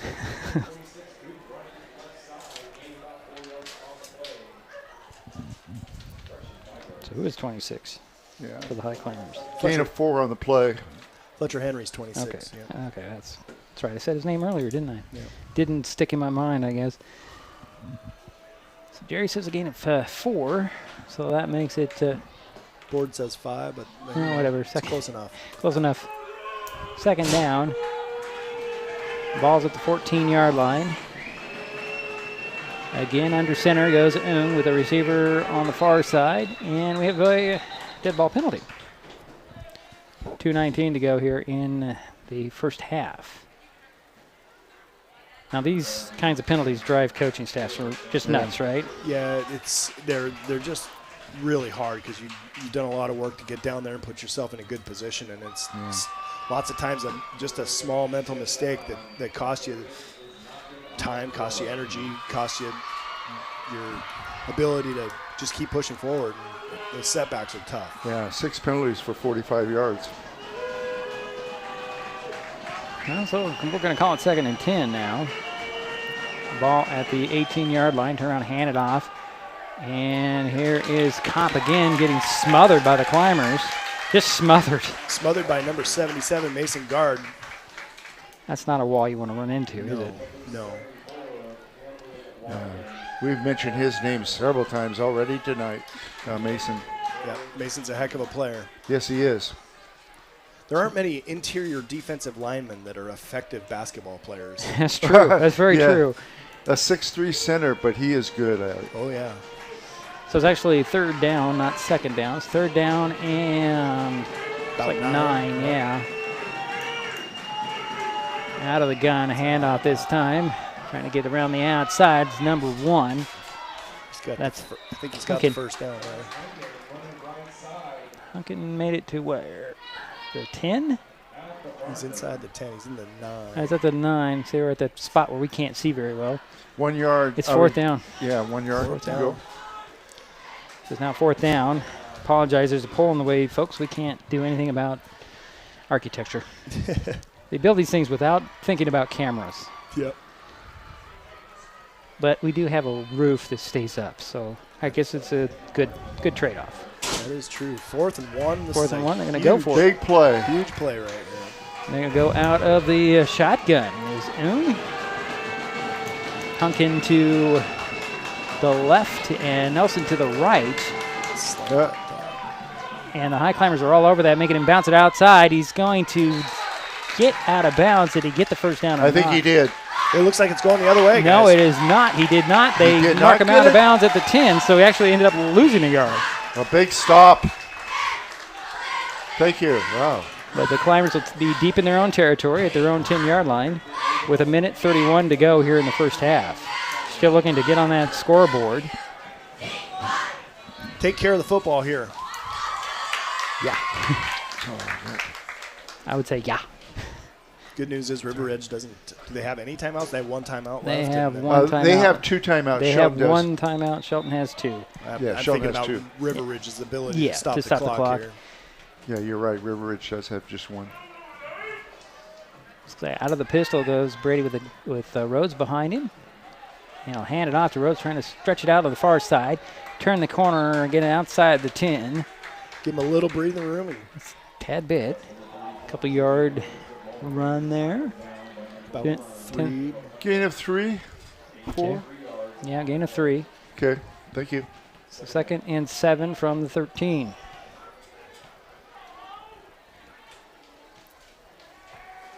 Not sure. And here's Brady trying to find some running room. Sorry, I was looking at my phone, and I shouldn't be doing that.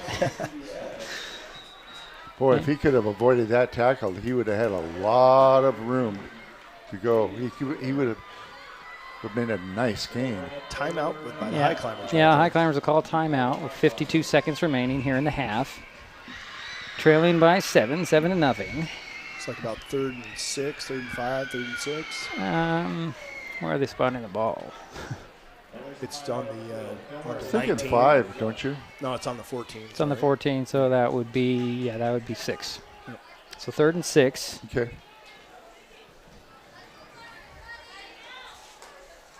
We're in a timeout. I don't have my live read sheet here, so I don't know what to say. Oh. I can talk about drive-wise. Yeah. Talking about, I believe, the column coming up tomorrow will be, is a Vespa a motorcycle? Going to answer that question. Be interesting to learn the answer to that. Check out the... Who's answering that question for you? You're going to ask me the hard questions here. Jerry knows them very well. It's called it's a column called the Drive-Wise. Oh, I see. Posted every Friday on MasonWebTV.com. Okay, so back to football here. This is third down and 7 or 6 actually. Clock How much time left? 45 now. Oh. That's interesting. They took a couple of seconds off. They might be putting them back on to the white hats over there talking to the press box again. Yeah. Oh, 55. Okay, that makes more sense. Somebody's a little too quick to get out of here, I guess, maybe? I don't know. You'd think they'd want to conserve the clock. Well, if you they're think. the home team. So out of the pistol. 2 receivers, 1 on each side. A little broken play there. Well, maybe not. A little designed rollout. And Brady's got nowhere to go, unfortunately. Was that broken play or just a designed rollout? No, Hard to say. It was a designed rollout. It was Okay. it was a bootleg, and he got out to the edge, and the routes hadn't developed in time for him. And Ryan's a good athlete. Loss of 1 on that? Yeah, loss of 2 maybe. 2. 4th down and clock is running. I'm surprised River Ridge hasn't tried to. There's a timeout. I would have done a long time ago, try and make him punt and get the ball back. But the Climbers may just run around a little bit. And 20 seconds is a long time to do that. well, true. We'll see another timeout with 20 seconds remaining in the half. 7-0 is our score. River Ridge on top, and the Highclimbers have a 4th and 7 from their own 14. All right, Coach, put your coaching hat on. What do you do? Here? Yeah. Punt. Okay. Punt all day, every day. And block like there's no tomorrow, Yeah. right? Wherever the kick returner is, wherever the punt returner is, you do not kick the ball there. Okay. You kick it everywhere else. Kick it to the side. You just kick it away from him. Don't let him get down the field. If it's with 20 seconds left, if it's a 20-yard punt rolling, that's way better than giving him an opportunity to. What if they send 11? If they send 11, well, punt. Just get out. They're not sending 11. No. Because it's like spot the ball on number the 5 is back at the 40. Yeah, so I kick it as far over to the right side as I can here. He's on the hash mark near side. I don't think they're going after it, though, because they've got a lot of guys back. Nice punt. That's going to work out just fine. And Agnew will pick it up at the 41, go backwards, try to find some running room. He'll now find the middle of the field and try to run over a couple of high climbers. And there's no way to stop this clock, is there? Nope. Well, that was a nice for the change of 49 possession. yards. Yeah. Change of possession stops the clock at 6 seconds. Yeah, he's had 2 nice punts tonight, AJ. One for 43 and one for 49. So you just take a knee or you go for a long ball here at this point?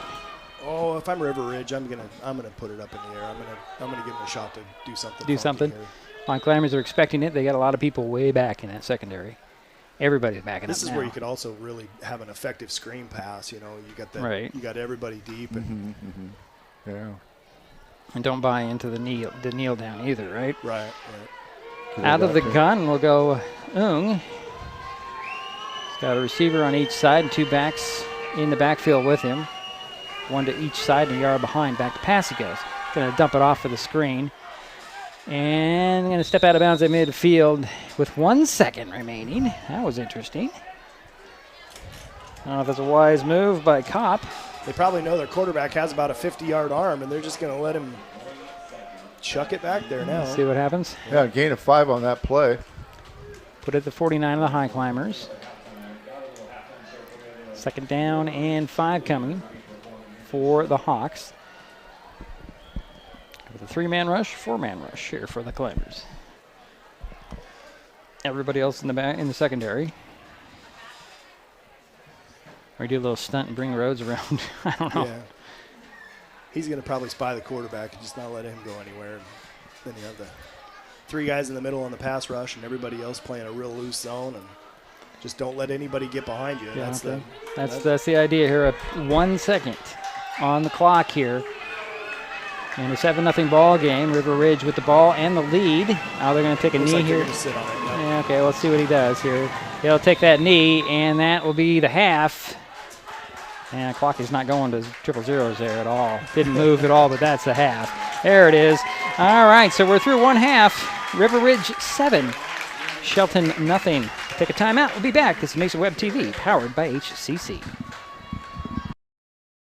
If you're enjoying this broadcast, please give us a like on your favorite social media. Use the handle @MasonWebTV to find us on Facebook, X, YouTube, Twitch, and Blue Sky Social.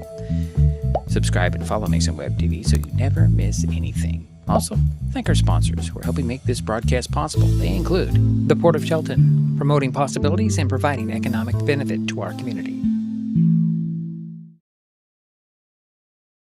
When the time comes for the assistance of real estate professionals, look to the team that has been consistently helping people buy and sell real estate for over 40 years in Mason County. Jeff, Andy, Chrissy, Shelby, and Laura from the Conklin team at Windermere Real Estate take great pride in our area and are proud sponsors of our community. If you are interested to know what your property might be worth or want to find just the right spot, scan that QR code and drop us a line. We'd be honored to help. An important safety reminder from Mason PUD 3. Please never touch a downed power line. If a power line falls on your vehicle, stay inside and call 911. Tell others to stay back, wait for emergency personnel. Never touch anyone or anything in contact with a downed power line. Always stay at least 100 feet away. Never use an object to move a downed wire. Don't remove trees or limbs near a downed line. Electricity travels through ground, trees, branches, and more. It's not safe. If you see a downed line, call PUD 3 at 360-426-8255. What is gig speed internet? We could bore you with the technical details, or we could tell you that it's marathoning movies on your favorite streaming service with no interruptions, or having the grandkids over and not hearing a single complaint about your Wi-Fi. In other words, it's just what you needed. Switch to gig speed internet from Hood Canal Communications today and get $25 off your first 4 months. Visit hcc.net or call 360-898-2481. When life gets stressful, reaching for a vape might seem like a quick fix, but vaping can actually make feelings of anxiety and depression worse each time you vape. Nicotine tricks your brain into feeling rewarded, and the more you vape, the more nicotine receptors your brain creates. Over time, your body needs more and more nicotine to feel good, and when you can't get enough, you can experience withdrawal symptoms like anxiety, mood swings, and depression. Learn more at chooseyouwa.org. Brought to you by Mason County Public Health and Mason County Substance Abuse Prevention Coalition.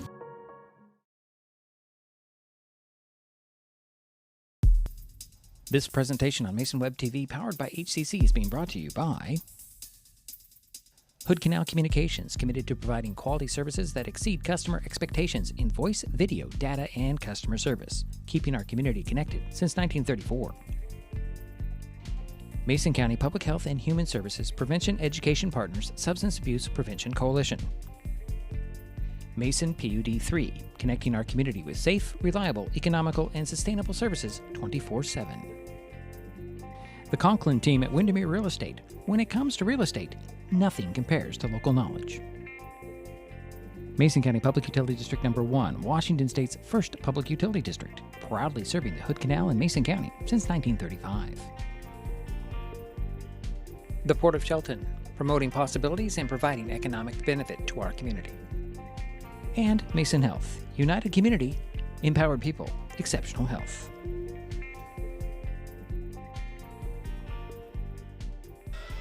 Well, it is halftime here at South Sound Stadium, Fouts Field. 7-0 River Ridge on top. Let's see if I got this graphic right. I did, okay. There we go. There's our halftime score. Andy Conklin has been sitting here and talking about the game with us. Andy, your thoughts on this first half so far? It's been fun to watch. I mean, both squads are energetic and kind of getting after it. Really, the biggest deciding factor that we've had right now is that block punt early in the game where River Ridge had the short field and got to go get that first score. But other than that, it's been drives that have stalled for various reasons, penalties, turnovers, those sorts of things. But so far it's back and forth, and it's really great to be in a position to be competitive in the second half and get after it. They're going in at halftime right now. Both teams are excited right now and looking forward to the second half. So on the procedural side of things, it looks like Shelton has got it really tight when they get into their formations, where River Ridge still a little nonchalant, getting out and coming out on the field, breaking that huddle. They're not getting out there like they don't want to be here tonight. Yeah, that's true. I mean, Coach Baldwin, Coach Baldwin's a high energy guy, and he demands excellence out of everybody.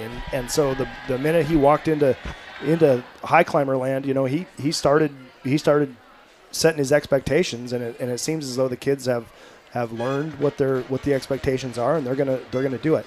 It's just a few execution mishaps right now, and this is a different ball game. Right, a couple of passes that were just a little off, and they couldn't gather it in, and that one snap that went awry, and Yep.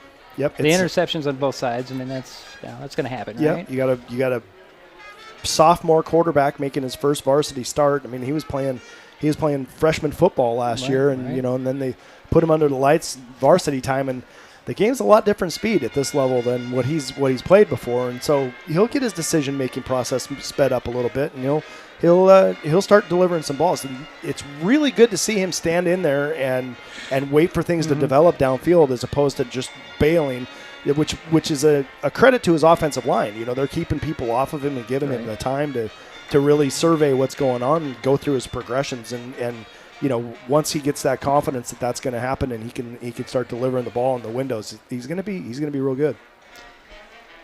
Jerry, you look like you have something to say. Yeah, I do. That defensive line for Shelton has been really good, led by Mason Guard and several others. Yeah, I had a great conversation with the defensive line coach, Chris Lacey, and he said he's got two standouts. Everybody that he's rotated in there has looked pretty darn good, but he talked about Mason Guard, and he was talking about Gabe Gooley, and those two guys. It's really fun to play linebacker behind two guys like that because they eat up a lot of people in the middle, and the linebackers get to play free and make tackles. But that's a good-looking line, a defensive line he's got going. It is. And we've had good coverage tonight. Several times we have batted the ball down on long passes.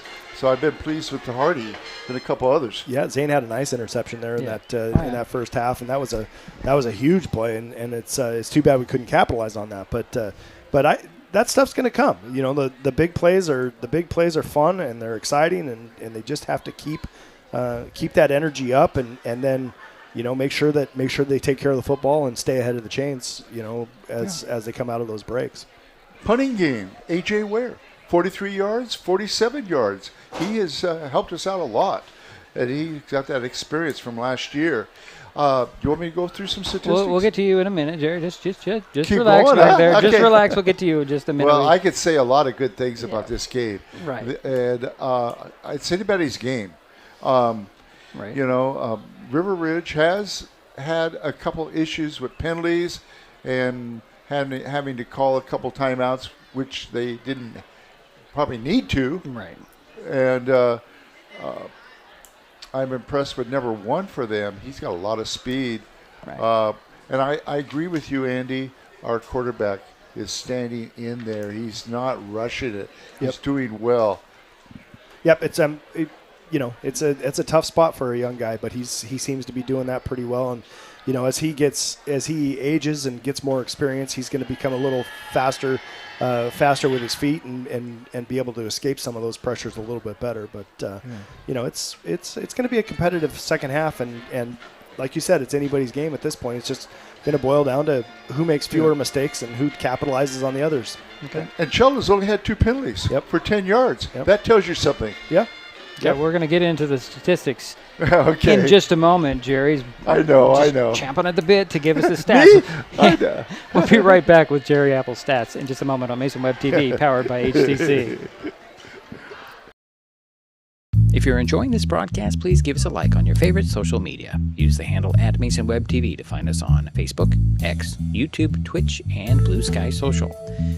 Subscribe and follow Mason Web TV so you never miss anything. Also, thank our sponsors who are helping make this broadcast possible. They include Mason County PUD number 1 and Mason Health.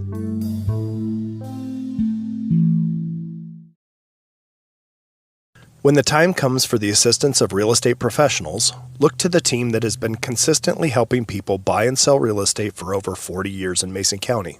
Jeff, Andy, Chrissy, Shelby, and Laura from the Conklin team at Windermere Real Estate take great pride in our area and are proud sponsors of our community. If you are interested to know what your property might be worth or want to find just the right spot, scan that QR code and drop us a line. We'd be honored to help. What is fiber internet?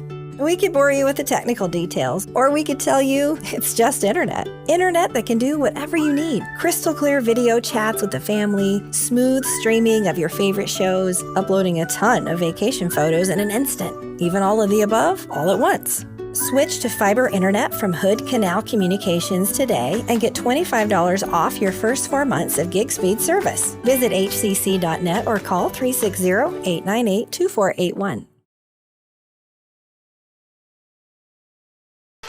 All right, we're back here at halftime. 7-0 River Ridge on top of Shelton. We're going to turn things over to Mr. Apple for our statistics from the first half. Jerry? Thank you. For River Ridge, they had 5 first downs. They were 5 for 8 in the passing game.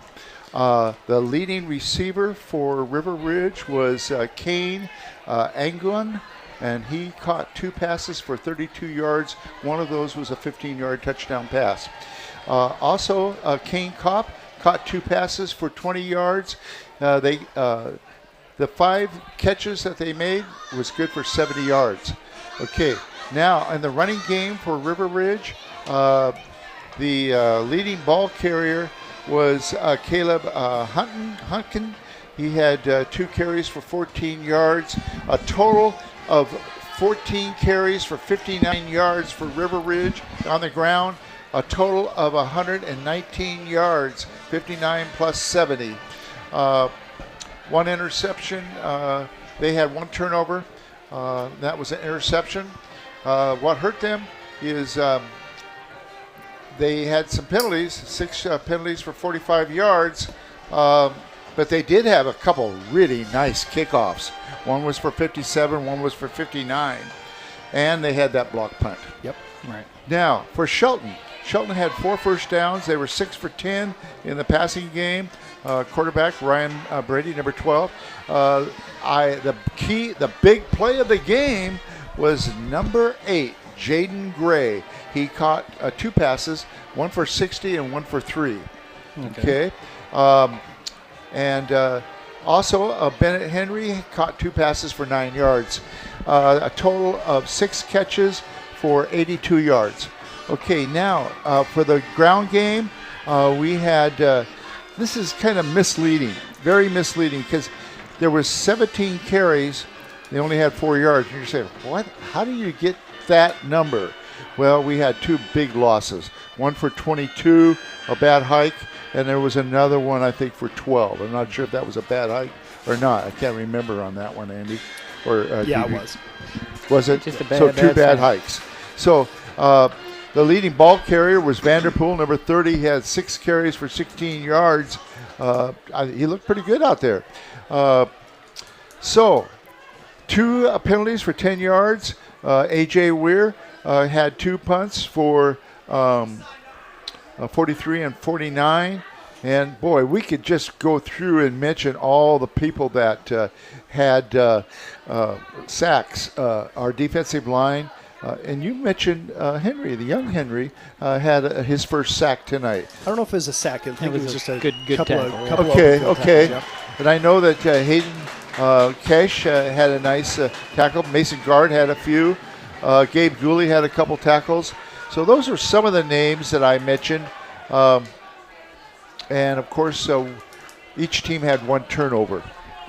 And Hardy had the turnover for us. Yeah. The interception. Yep. Anything else you can think of as far as statistics? Well, I do know that 60-yard pass play was actually to number 15, Hayden Cash. Yeah, that was not number 8. Am I sorry? I do apologize. Yep. Everybody, let's give credit to the right person. Yep. So Hayden Cash, Number 15. and that would give him then 69 yards, 2 completed passes, and that would give Jaden Gray 1 catch for 3 yards. So thank you for correcting me. Yeah. Okay, we're going to take a quick timeout because we're going to fix a camera issue. We'll be right back to Mason Web TV, powered by HCC. I lost everything. What's going on here? Maybe I'm not going anywhere.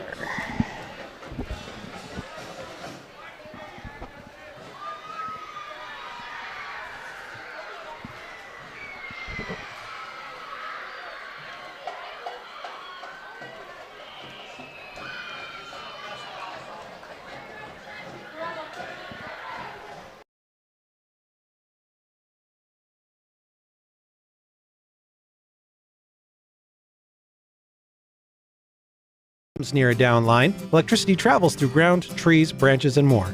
It's not safe. If you see a down line, call PUD3 at 360-426-8255. At the U.S. Center for Safe Sport, we see champions everywhere we look. In every sport, on every court, we're building a foundation to ensure all athletes are safe, supported, and at the U.S. Center for Safe Sport, ending abuse is not just our job. It's our promise.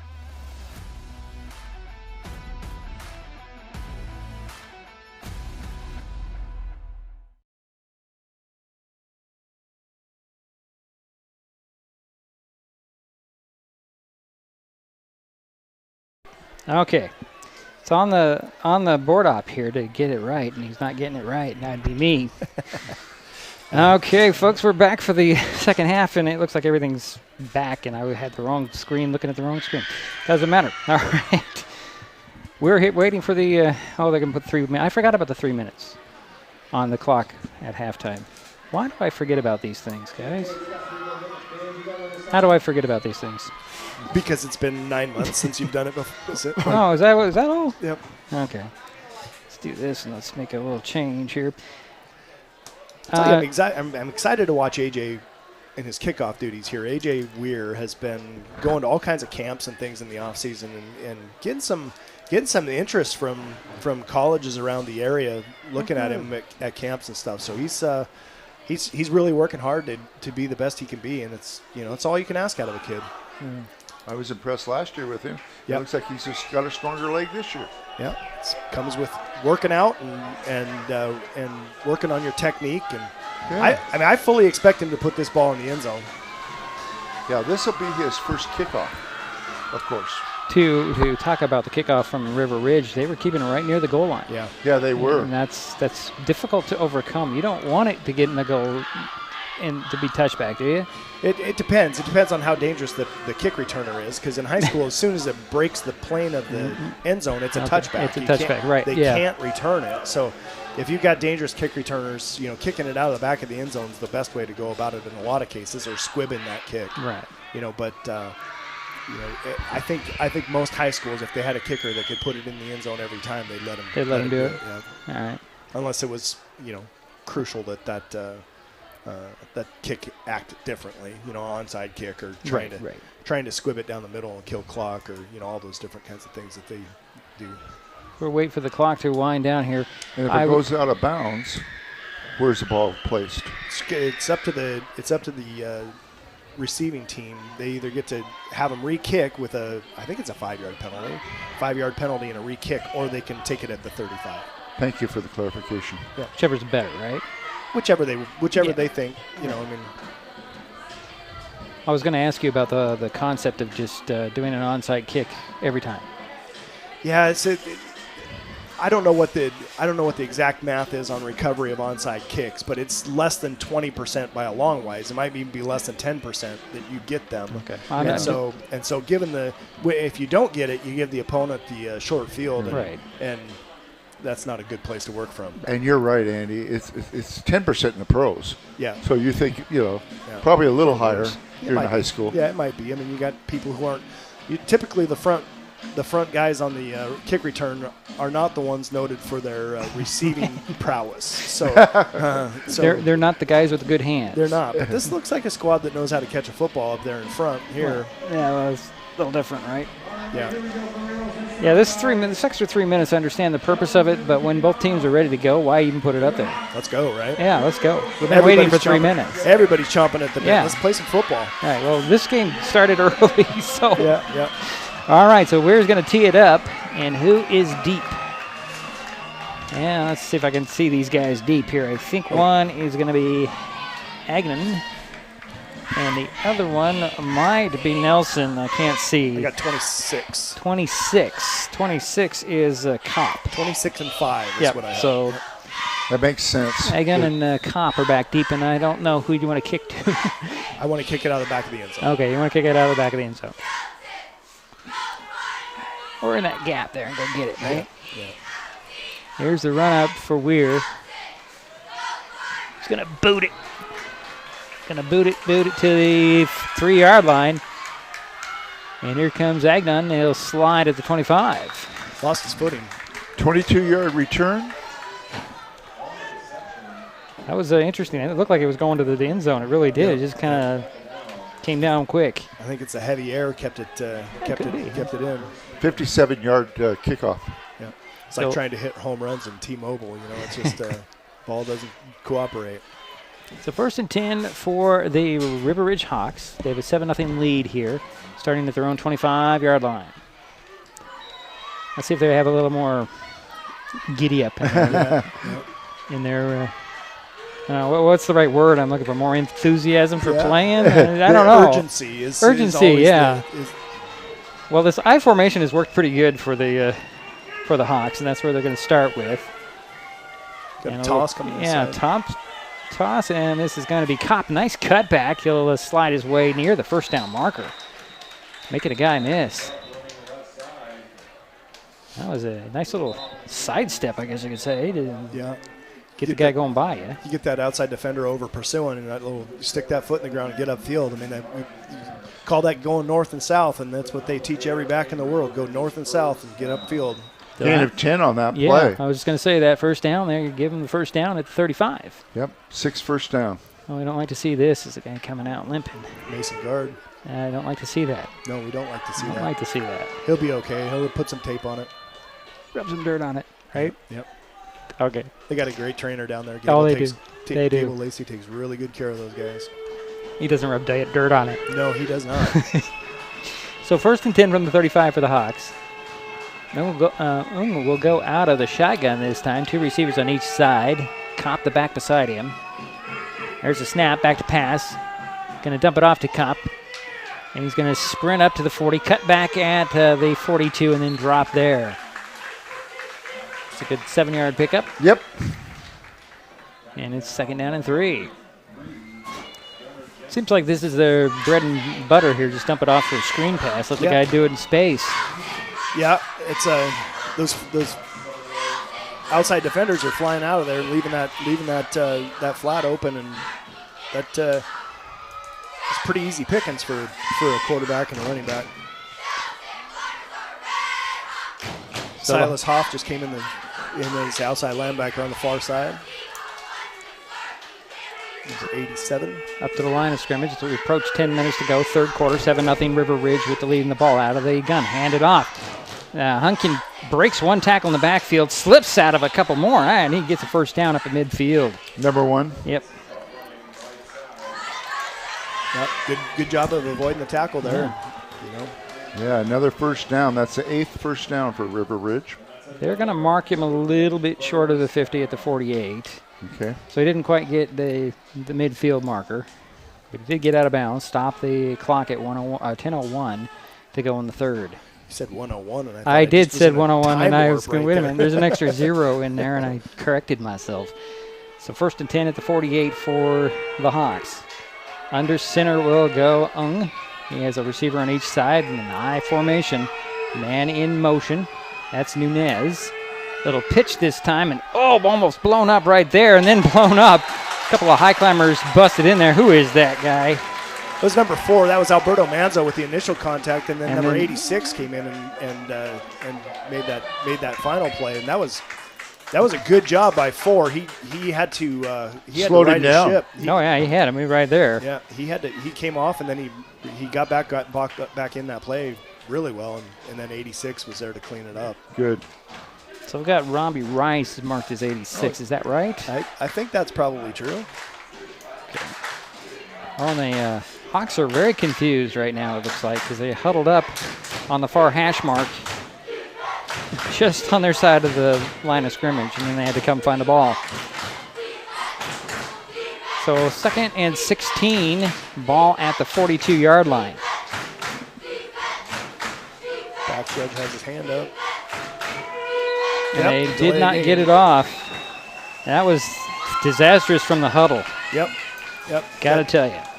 That back judge, I mean, when he puts his hand in the air, there's That's 5 seconds left. yep. And the quarterback's got to keep his eyes on that for sure. Or somebody, right? Snap the ball. Yeah, somebody on the coaching staff and the quarterback should always have their eyes on that to see where that's going. No, but the Hawks just don't seem like they want to be here tonight, and I'm not sure why. Yeah, well. Yeah. It's warm. It's warm. Now, is there a clock on the field that lets them know? No field? No play clock on the field. Okay. So again, out of the I formation, and under center goes Ung with a receiver on each side. Little handoff. No, we got a false start this time, don't we? Or somebody lined up off sides. Illegal formation and maybe false start. Yeah, either way, it's 5 more yards backwards, and the Hawks are starting this half like they started the game, it seems. Yeah. Going the wrong way. This is when they have to get a good stop here. I mean, they're getting more yards on offense for Shelton than we've gotten so far this half because we haven't had the ball. But they got to control the big play here. Ball goes back to the 32-yard line. They need the 48 for a first down. And it's still 2nd down, so lots of plays to come. Don't have to get it all back right now, right? 2nd and long, you try to get half of it back. There's a faked handoff in the pressure. Here's a long ball down the field, and ripping it up in the air and coming down with the ball is Nunez. They're going to give him the catch. And I think he has possession, although the defender was there, and now they're fighting for it. It looked like he caught it, Yeah, I think he got it. And isn't a simultaneous catch go to the offensive player? Yes, it does. So, yeah. So it is a complete pass, and it's up into high climber territory, up at the 36-yard line. That's a big play. Yep, that was a big play. Way to get out of a hole. And that was from where? 37. 32. Wow. 32 yards. Yeah. To the 36. Yeah, 31-yard pass play. They'll wind the clock under 8 minutes to go, 3rd quarter. River Ridge in high climber territory with the 1st and 10 on the high climber 36-yard line. Under center, out of the I. Man in motion, Nunez. Big guy. Bobble snap and a little pitch. And here comes Kopp on the run to the far side to the 30 or 25, and he's dropped inside the 25. Good tackle out there. And on a broken play of a good game. Yep, that was a good ball awareness there. That ball hit the ground right out of the snap, and he picked it up and was able to shovel it out and keep that toss play alive. It's that's not an easy task. No, it's not. Yeah, 10th first down for River Ridge. So 1st and 10. Ball's going to be at the 24, 23. 29, no, it's 24. Again out of the I, a receiver on each side. Nunez wide out this side. Going to throw over the middle, diving for it, but not quite gathering it in. It goes incomplete. I'm thinking that was... I think that was number 9. It was no, Zane Harding in the coverage. I'm sorry. Okay, so Harding's coverage was Agnon, the intended target, I believe, and he's slow at getting up there. Looks like he may have knocked the wind out of himself Yeah. there on that dive. He tried. Got to give him effort for trying to get to that ball. Yeah, no doubt. So we have an injury timeout, and yeah, it's been a long time since I've had the wind knocked out of me, but it's not fun. Nope. You feel like you're never coming back for a minute. So we got a little timeout on the field, 7:07 to go, third quarter. 7-0 is our score. River Ridge has the ball in high climber territory. Jerry, go ahead. Oh, I just going to say that I always have the wind knocked out of me, but which is hard to do for Jerry. I don't understand why. Yeah, I don't understand why either. We pick on Jerry because it's fun. Doesn't mean anything. We just pick on Jerry. It's fun. I got to add some comedy to this. We're going to try. He's a good sport about it, right? Yeah, he certainly is. 2nd and 10 for River Ridge. Ball spotted at the 24-yard line. Ung's going to go out of the gun. The two backs beside him, one on each side, no receiver on each side. There's the snap, turn around, fake the handoff, back to pass. He'll step up, pull it down, try to scramble, lost the ball, fumble on the ball, and the ball's still free. Who comes up with it? In the scrum, it looks like River Ridge maintained possession. We got a visitor here in the booth, guys. A little fly, a dragonfly, I think. So it ends up with a loss on the play, 3rd down, and it looks like it's going to be 15. Ball back at the 27-yard line. The board still says 29. Ball's never been at the 29 in this possession. But it is 3rd down. Cody Behringer checking in right now for Mason Guard. He's still a little hobbly. Yeah. He's moving a lot better, though. Yeah, Cody Behringer's another kid with a great motor. He'll give you everything he's got. Back to the gun with the receiver. He deserves a little rest. There's the snap, back to pass he goes, and looks over the middle. Going to point, trying to get somebody to go to the corner. Nobody's biting. He's going to tuck it under, try to run. Scrambles his way to the 13-yard line, it looks like. He's short of the 1st down by about a yard. I'm thinking. No, it was the 1st down. Okay. It's that angle, It's a 1st down from the 13-yard line. Are the River Ridge Hawks. Clock is stopped at 5:58 to go here, 3rd quarter. 7-0 is still our score. River Ridge knocking on the door again. It's like Mason Guard and Caleb Jordan are both nursing cramps down here on the sideline. That warm night. Warm night, yeah. Gotta hydrate, right? Yes, sir. Out of the gun goes Oons. He's got 2 receivers on the far side. Gonna pump, and he's gonna look deep. Now he's gonna be forced out of the pocket, scrambling. Now he's tuck it under. He's gonna throw for the end zone. Out of bounds, incomplete. Great pass breakup. And good pressure applied there in the end.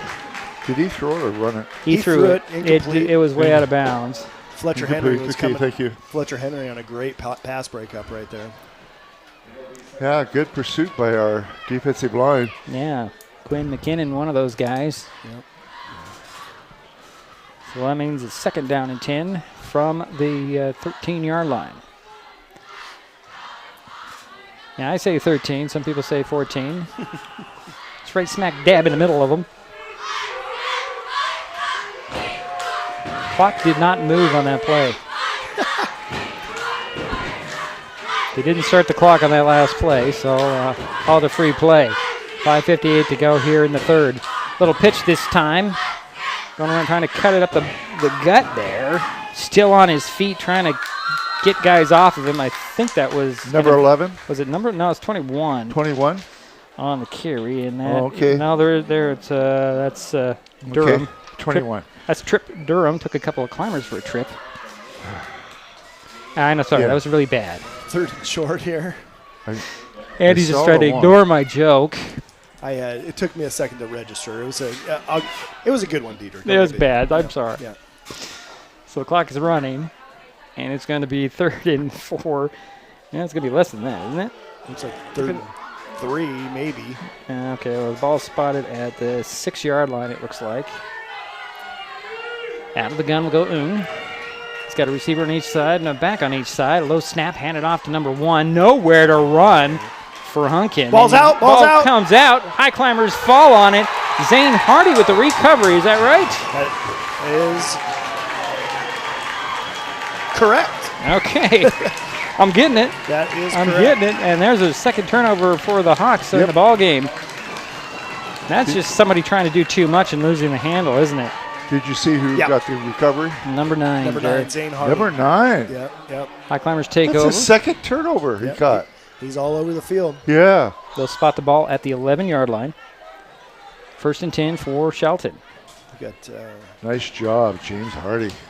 Mason Guard's calf is cramping big time right now. Well, you got 6 players on Shelton who've gone both ways. Yep. Out of the pistol goes the Climbers, and we got that quick jump.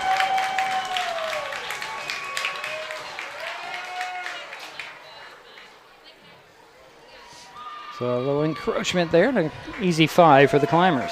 Yeah, It's nice to get out of that hole back there. Puts the ball up to the near the 17-yard line. 1st and 5 now. Yeah, River Ridge has been their own worst enemy. Yeah. Out of the pistol goes Brady. He's got 2 receivers to the far side, 1 to the near side. High snap, handles it well, hands it off. This is Vanderpool, I believe. He bounces off of one guy and falls to the turf at the 25. You get the first down there and get that first down of the series, and that's a crucial one. Yeah, Mark Smith used to talk about the middle 4 or the middle 8. The middle 8, yeah. Yeah, that's always a great indication of how your game goes. Yep. I've been really pleased with Vanderpool. Yeah. Running hard. Nice carry.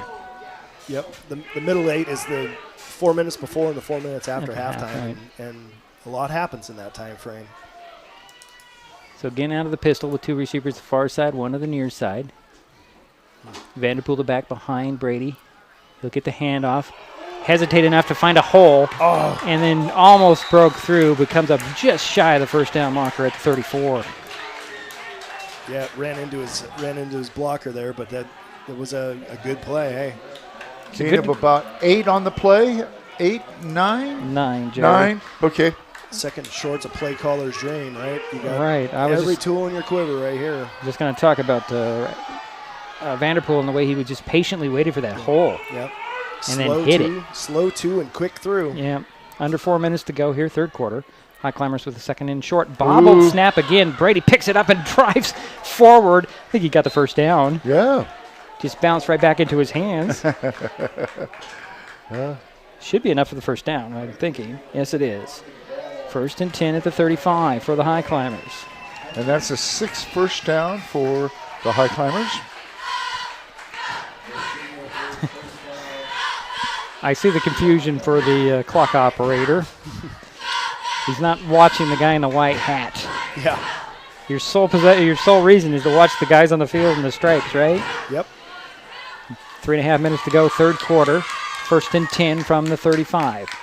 It's a handoff again, straight up the middle this time, and that's Rhodes, isn't it? It is. It is, yep. Got a couple.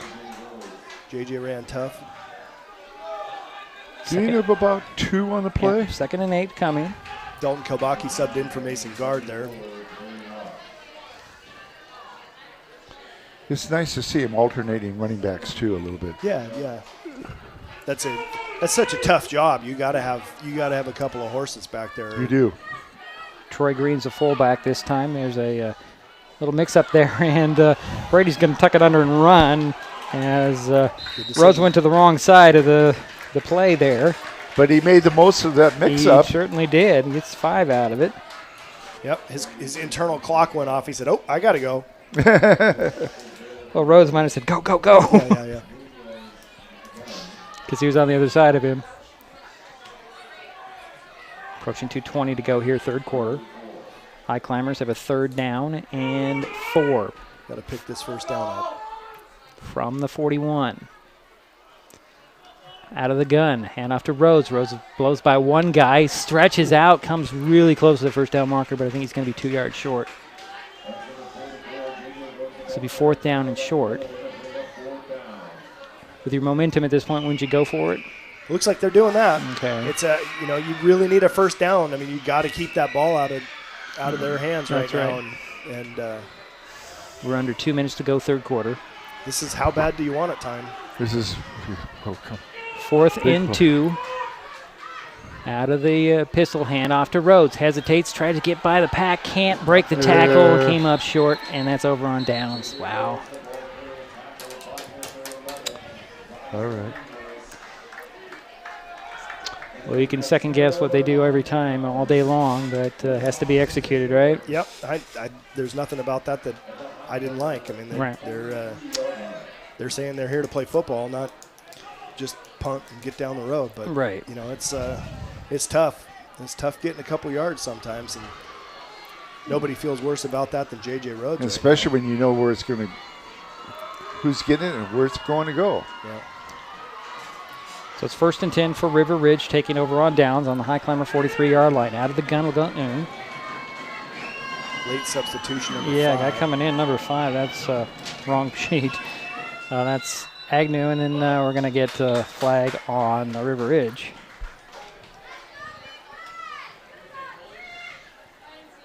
So false start on the Hawks. So the River Ridge isn't taking advantage of these things right away. No, they're not. No, this is an effort, and who? Yeah, wants 10 to win? penalties. 10 penalties for 65 yards. Sorry. Sometimes it seems as though it's like who doesn't want to lose more, you know. But this right now we got to get a stop here and go into the fourth quarter and get on the board. 1st and 15 for River Ridge on the Highclimber 47-yard line. Minute and a half to go here in the third quarter. Out of the gun goes Oon with receivers on each side and receiver backs on each side. And he'll do a little dance back there trying to get away from the Highclimbers. They finally pull him down. This is not Oon. This is number 6, the quarterback. That's Harkless. Rashawn Harkless. I didn't see the quarterback change, and we have a Highclimber who's down at midfield. Looks like 26, Fletcher Henry down on the field. Was that number 9 was in on the tackle, and unfortunately, No, 26 is down. Yeah, 26 he is was down. in on the tackle too. Yeah, there was 2 on the tackle. I'm hoping this is just one of those It's a cramp. cramp, yeah. Yeah. See Gable working that calf right now. He's You don't think that that's much, but boy, they're painful. Oh boy, they are debilitating when when it hits. There's no two ways about it.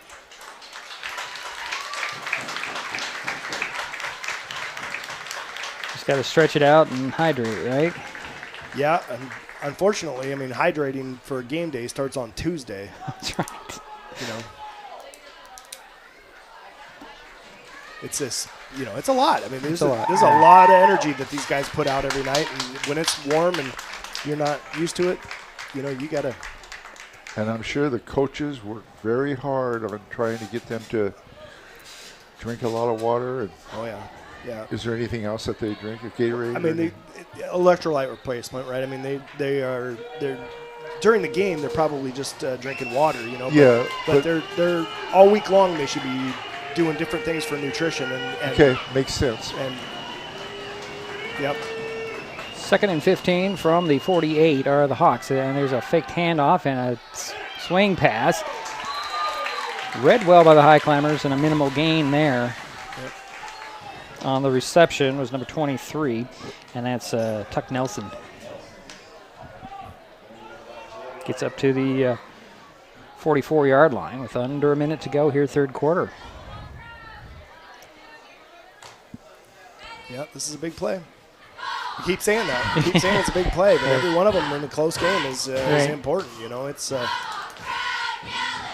nobody's grabbed a hold of momentum tonight and just run with it. It's there. It's ready to be taken. It's like 3 receivers to the far side this time.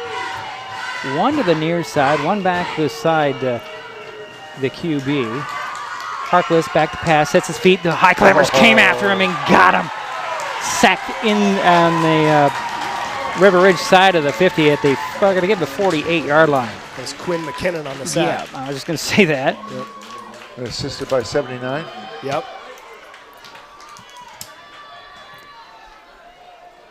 So they're going to let the quarter run out, and it's 4th down and a bunch for River Ridge.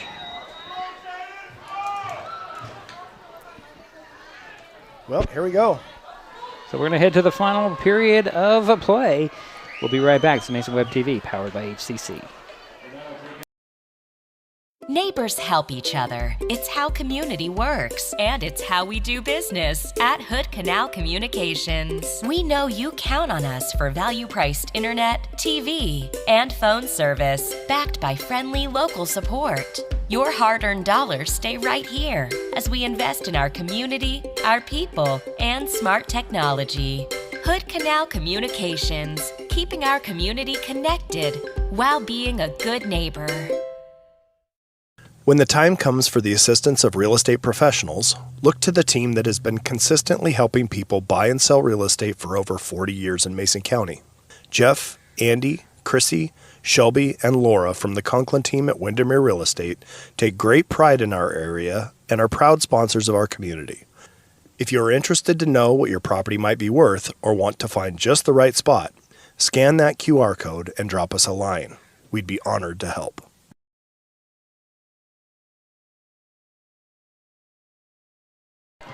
And we are about to start the 4th quarter of play. River Ridge Hawks have a 4th, and it's more than 15, isn't it? It's more like 18.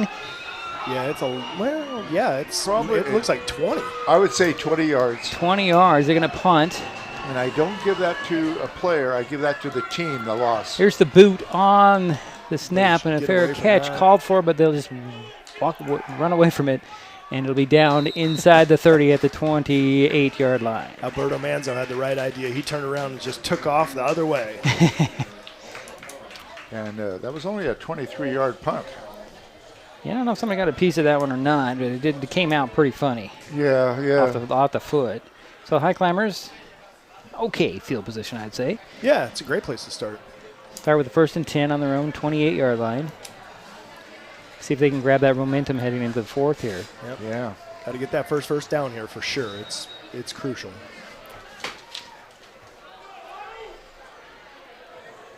Get the Hawks on their heels. Yeah, 2 receivers far side, 1 on the near side. Out of the pistol goes Brady.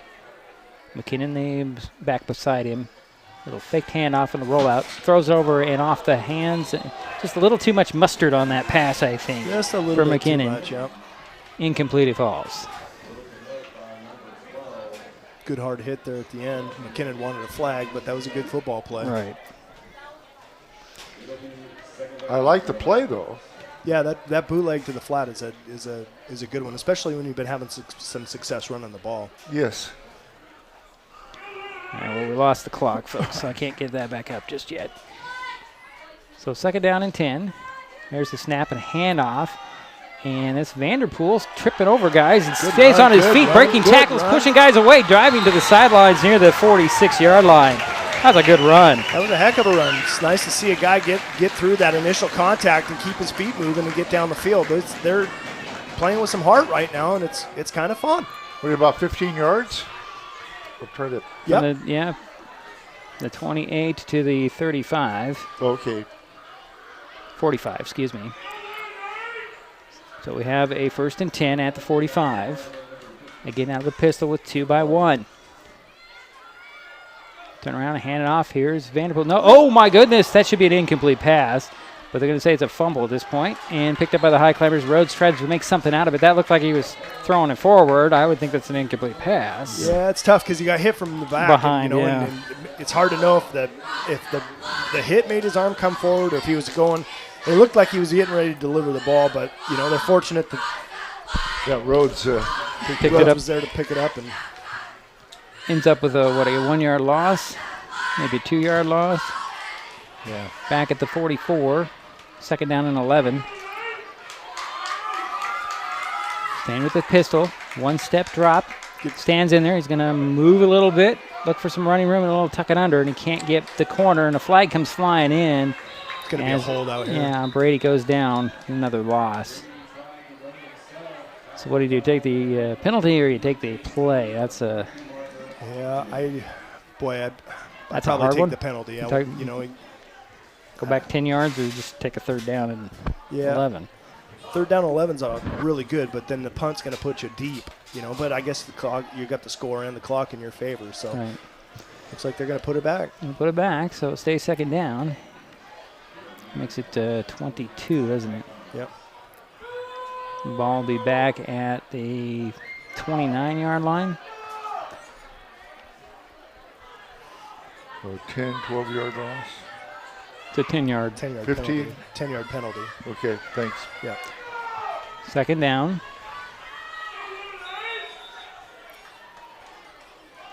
A 25, it looks like. Back to pass. Little dump-off pass to Vanderpool. Hit as he caught it. And a short gain there at the 31. Gain of 1 or 2 on the play. Looks like a gain of 2. Yeah, gain of 2. So it's third down. That's where you really got to look at the coverage and see what they're doing back here and try and find a soft spot. Out of the gun will go Brady this time. 2 by 2. Bobble snap, handles it well this time. He's setting his feet, looking down the field, throws, complete to Bennett Henry, and he's fighting for more yards across the 45. Dropped at about the 47. A good catch. Yep, great catch by Bennett right there in traffic. And he wanted that first down, though, didn't he? Yeah, he was fighting for it, but, you know, it's... Yeah. Brings up fourth down and about 8. Yeah, they're going to punt, I'm sure. Looks like they're punting here, yep. No. No, it doesn't look like it to me. I don't see Weird coming out. No. That's the third catch by Bennett Henry. Good. Sharky French just checked into the game. Number 23. He's fast. He's very fast, yes. Little reverse to Sharky. Sharky trying to get away from the defenders. Can't get away there. Didn't turn the gears on enough, and he's dropped for a loss, and over on downs it goes to the Hawks.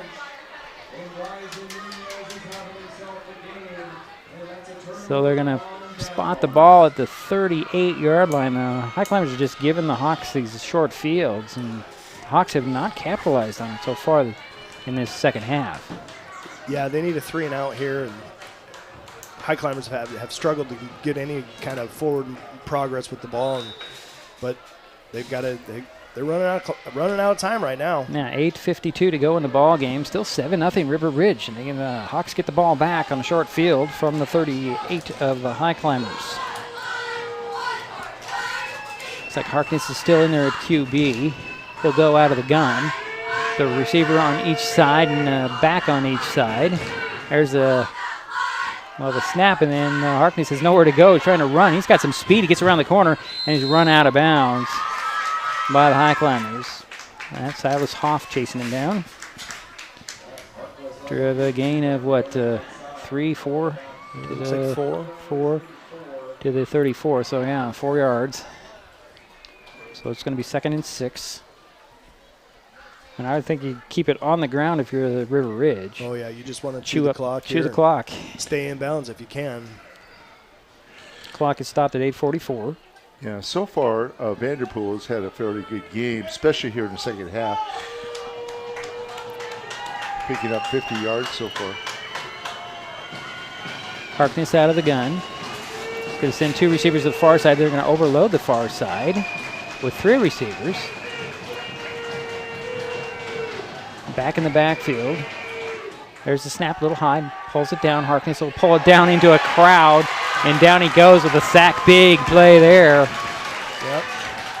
It's number 79, Hunter Daggett, the first guy there, and then followed up by number 74, and that's Cameron Winans. Couple of big horses up front doing a good job right there.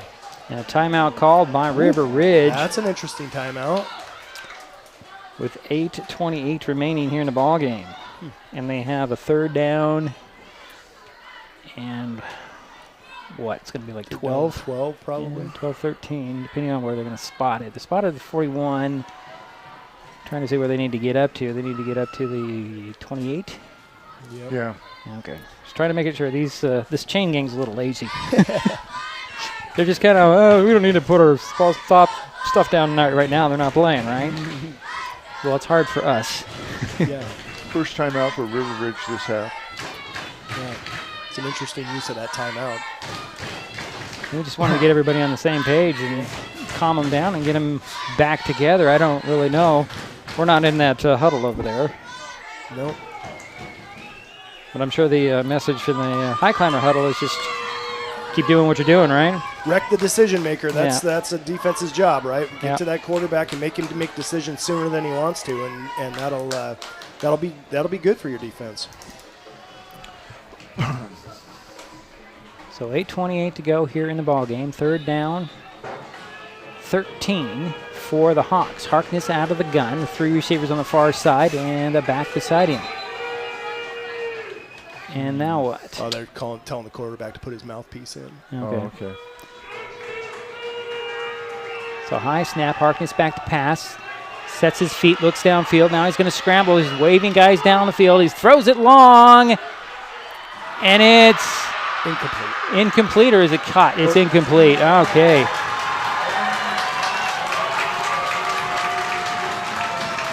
Well, is that Hardy back there celebrating like he had a pick? No, that was number 8. Okay. That's Jaden Gray. Jaden Gray. Well, it's incomplete. He brings it 4th down. Yeah, Gray's sitting there. I have the ball. Wow. So it'll bring 4th and 13 from the 41 for River Ridge. 4th and 13. Wow, 8:28 to go. The clock did not move on that last play again. Interesting. Yeah, clock operator's not doing their job today. That's the benefit of the high climbers right now. Yeah. Yeah, it just bugs me when things don't go. I know. May benefit you, but you don't want to win in those situations. 4th down, we're going for it here. The climbers are coming after Harkness, or they'll play a soft zone. They're going to play what they call sticks. They don't want to let anybody get high snap. Harkness picks it up in backfield. He's going to set his feet. Going to launch it downfield. It's up for grabs and knocked away. Incomplete. High climbers take over on the 41. That's a good stand for Shelton. That was a smart move, knocking it down. Yep. Not trying to intercept it. Yeah. That's you're right about that. So a good defensive stand there for the high climbers. They get the ball back, but they're not moving down the field yet. It's coming. It's coming. I have faith. You have faith? Okay.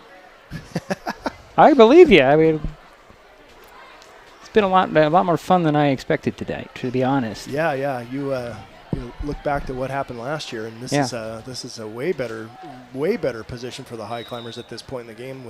That's not even worth saying, I guess. Out of the pistol will go Brady. He's got 2 receivers to the far side, 1 to the near side.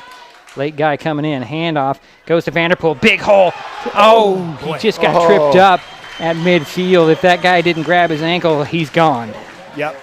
He had one guy to beat, that middle safety. And I don't think they play middle safety here like the high climbers play middle safety. So it was an 8-yard pickup, 2nd down and 2 from the 49. Picked up 9 yards, and he's got 70 yards all for the whole game. Good for him. 2 by 1. It's another handoff. And this is Vanderpool. He extends his body to get the 1st down on that tackle. It's really nice when that happens. The action happens right in front of us, and we can see the That's a 1st and 10 from the River Ridge 49 now. Another 1st down. That's a 7th 1st down for the high climbers. Yep. They bring J.J. Rhodes into the backfield here. 2 receivers on the far side, 1 on the near side. Oh, I like this formation. Yep. There's a handoff to Rhodes and slips 1 tackle. Is going to change his direction. Tried to step over 1 guy, and he got just enough of him. That is number 5 on the tackle for River Ridge, and that's Agnon. And he got back to the line of scrimmage. But good effort there. I mean, he broke that.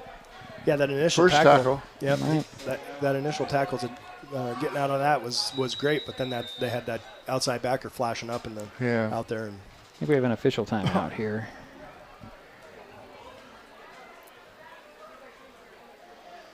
Somebody.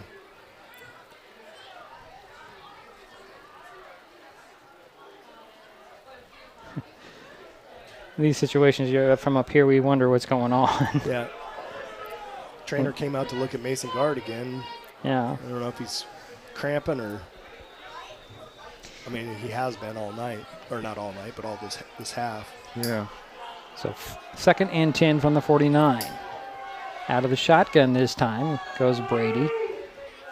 2 receivers on each side. Back to pass, short drop, throws it over the middle and just missed his target. Yeah, it seems to be throwing a little bit short. It was intended for Hayden Cash. Yeah, Hayden Cash. Just you can't catch with your knees, right? No, you can. It's hard. Not very easy to do. Right. Not high percentage. 6:46 to go in the ball game. Still 7-0 River Ridge. Shelton with a 3rd and 10 from the 49. Again out of the pistol this time. Goes Brady. Vanderpool the back behind him. Short drop. Get rid of it. They'll throw it out and complete it to Bennett Henry. He makes a move.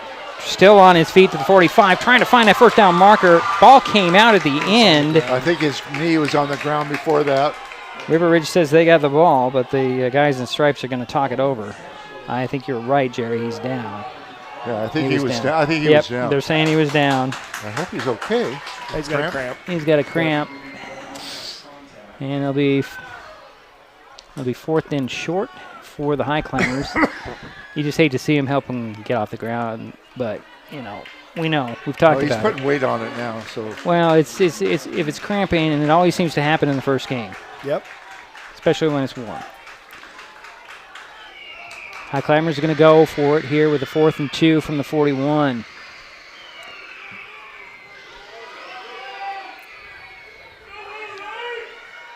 Out of the pistol will go Brady. Vanderpool the back behind him. There's the snap.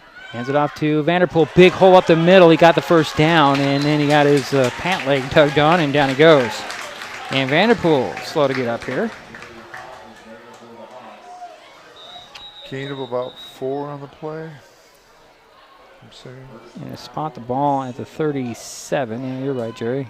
Was that? Okay. Yeah.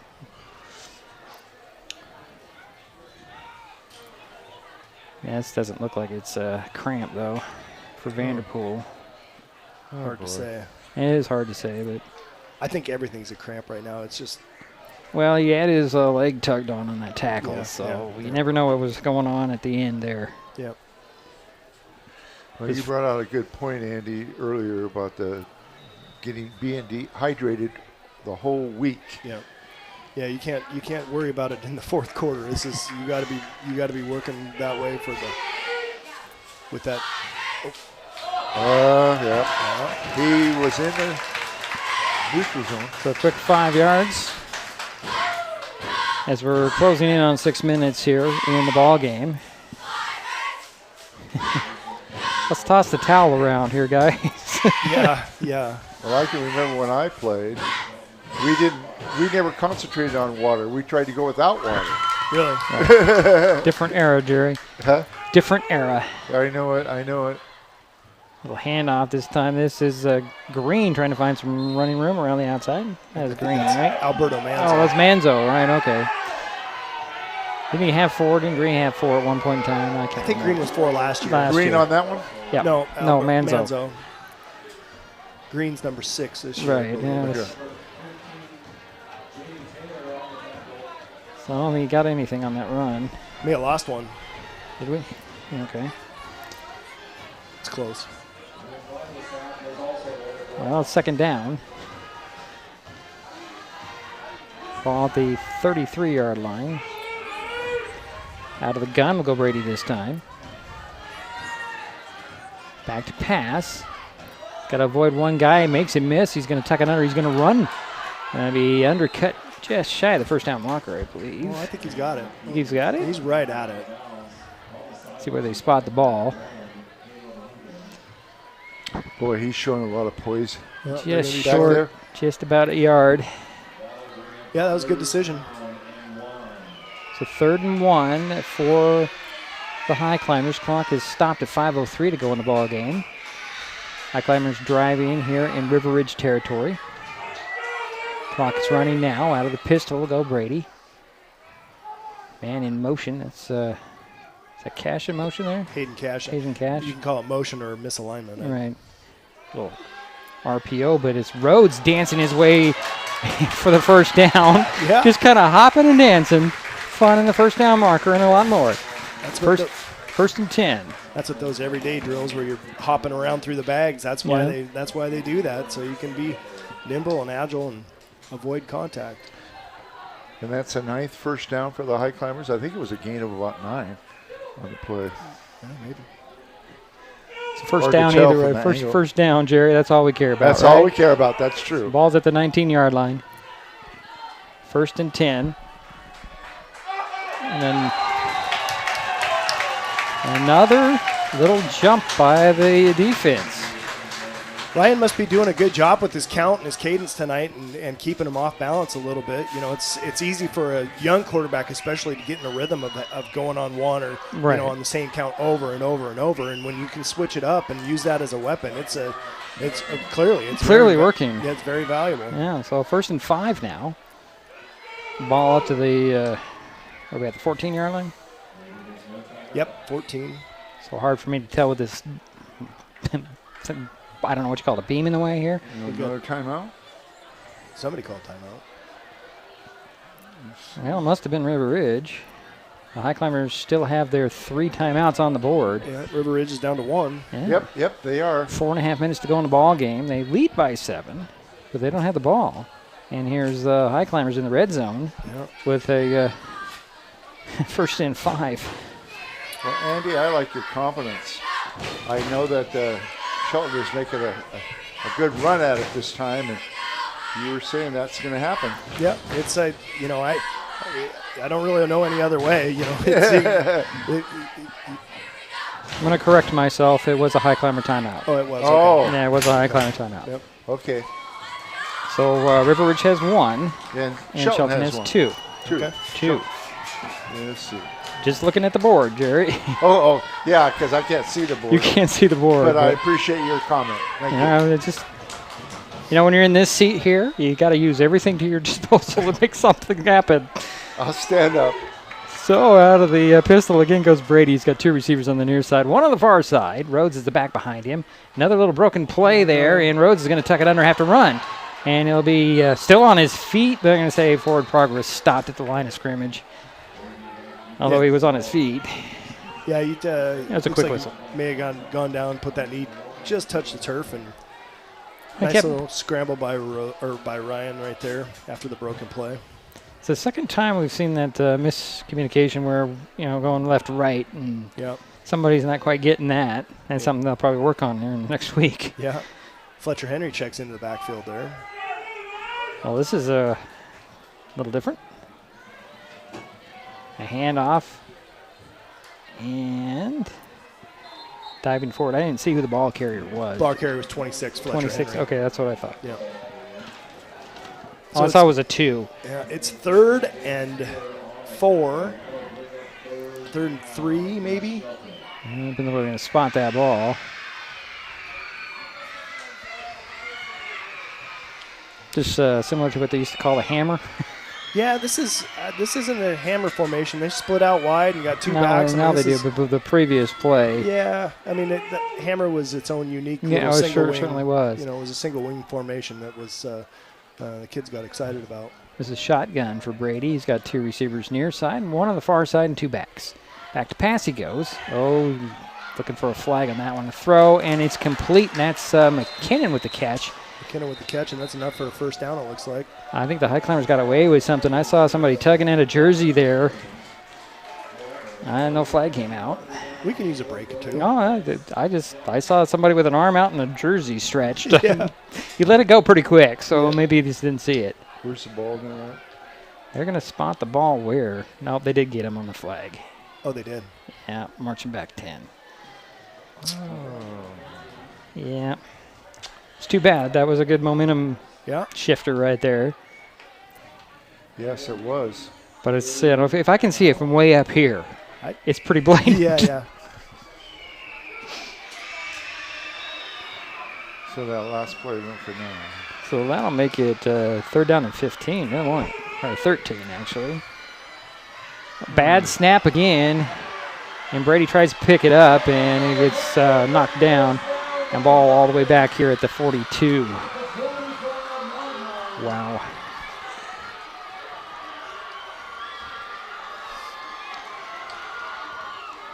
That's how a penalty can just kill a drive, isn't it? Yep. They just start looking at body language and seeing what's going on. And, it's people fought really hard tonight, but, boy, this is not the time to fold up the tent. No, we've had, 3 bad snaps? Well, we still have 2 minutes and change here, yep. so. Yeah, but those 3 bad snaps have hurt us. They've been big ones. It's going to be 4th down and about a half a mile. And the Climbers are going to go for it on another bad snap, but handled well. Here is Brady in the pocket. It collapses. He'll throw. It's going to be incomplete. And River Ridge takes over on the 42.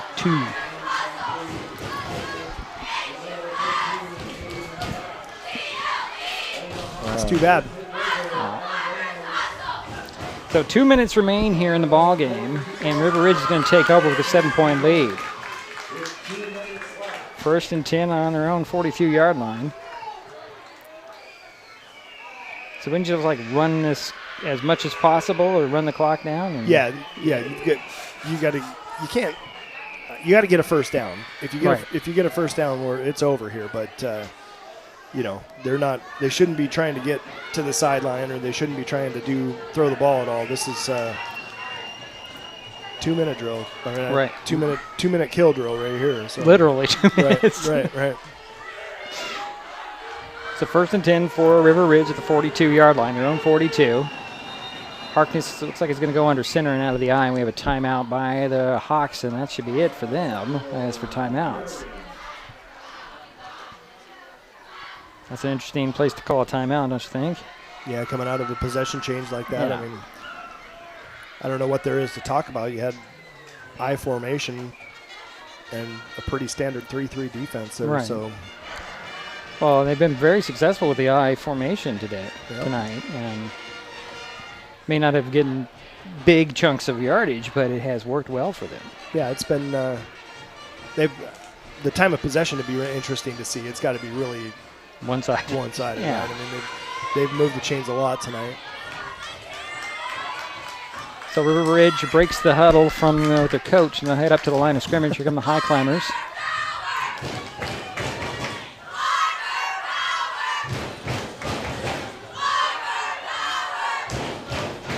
Lots of Climber fans here tonight. Yeah. Harkness will go under center out of the eye. 2 receivers on the far side. The man comes into motion. Back to pass goes Harkness. He looks downfield. He's going to throw downfield. Got a guy there. It's complete. And spinning out of bounds. It's number 23, I believe, with a catch. There's a penalty flag back here. Yeah, I think the man in motion started upfield before the snap. Holding. Offensive holding. Wow. Well, you don't see that very often. Yeah, that'll negate another nice play. That was a pretty good ball out there and a good catch. This will never go in the stat book, but it's 10 yards from the line of scrimmage, so it's a 10-yard penalty, but it's more like 20. Right, you're right. Yeah. That's a big penalty. Yeah. Go 10 yards backwards when you should have been 30 yards forwards. Yeah. I don't understand that play call, though. Boy, oh boy. Yeah, I was wondering about that myself. Why are you going to the air when you should just grind it out? Unless you want to work on some plays for your league. Yeah, it doesn't. The win's more important than. Yeah, well, okay. Yeah. So out of the gun this time will go Harkness. He's got a couple of backs with him. High snap, hand it off. Here comes the run on the outside. This is Hunkin going nowhere, and the Highclimbers all over that. Nice job by Alberto Manzo getting there first, and Silas Hoff coming in there to clean that up. That was good gang tackle right there. Knock him back a couple yards, and the clock has stopped. We call the timeout. Okay. Oh, yeah, the Highclimbers have called him. Okay, good catch there. I'm going, wait, well, the way the clock management has been from the booth over there, it's been kind of questionable all night. Yeah, that's no joke. I was not saying anything. I was like, clock has stopped. How much time? 1:43. 1:43. Okay. The ball will be spotted at the 30-yard line when we resume play. It's 2nd down. The Hawks have to get up to the Highclimber 48. So that's 22 yards. Yep. 2nd and 22.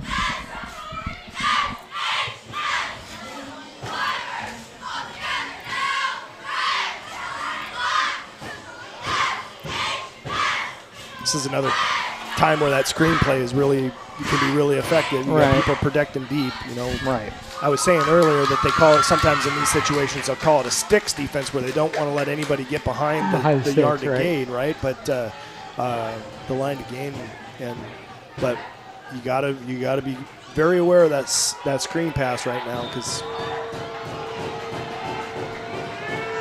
So Harkness will go out of the gun again. He's got a receiver on each side. And going in motion is Nunez. High snap, handled well. Back to pass. He's going to throw over the middle. Got a guy right there in the breadbasket. There he goes. He's celebrating a little early, but he's going to score number 5. And that is Kane Agon with a touchdown.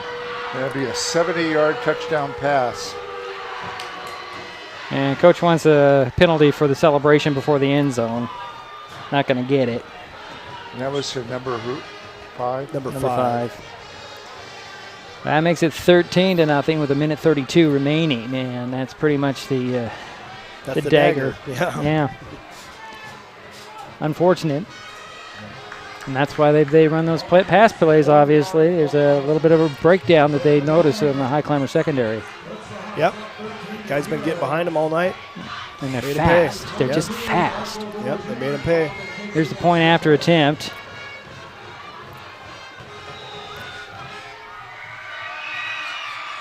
There's the snap and the spot, the kick. It is good. So 1 minute, 32 seconds remain in the ball game. River Ridge extends their lead 14-0. We'll take a timeout. It's Mason Web TV, powered by HCC. There's so many great things about life in Mason County, and Hood Canal Communications is proud to be one more. Headquartered in Union, we offer the speed and reliability your family needs, backed by hometown service and support. Whether you need to just check email or power all those Wi-Fi devices around your home, HCC has the right package for you. Stop by one of our friendly offices, call or visit hcc.net to learn more. Hood Canal Communications, keeping our community connected. So there's 1 minute and 32 seconds remaining in the ball game. The River Ridge Hawks have extended their lead to 14-0. In this last possession for the Highclimbers, you just want positive work here, right? Yeah. You're. It's all but out of reach, right? I mean, it have to be some crazy things happen to make this happen or make this turn out the way we'd like it to tonight. But it's time to make sure everybody stays healthy for next week. All right. You know, and you might see some subs come in after this kickoff that haven't seen the field tonight. Well, it's also a good opportunity to work on your hurry up alpha offense. Yeah. I mean, it's you practiced your 2-minute offense all year, and you might as well do it in real time and see if you can make it function.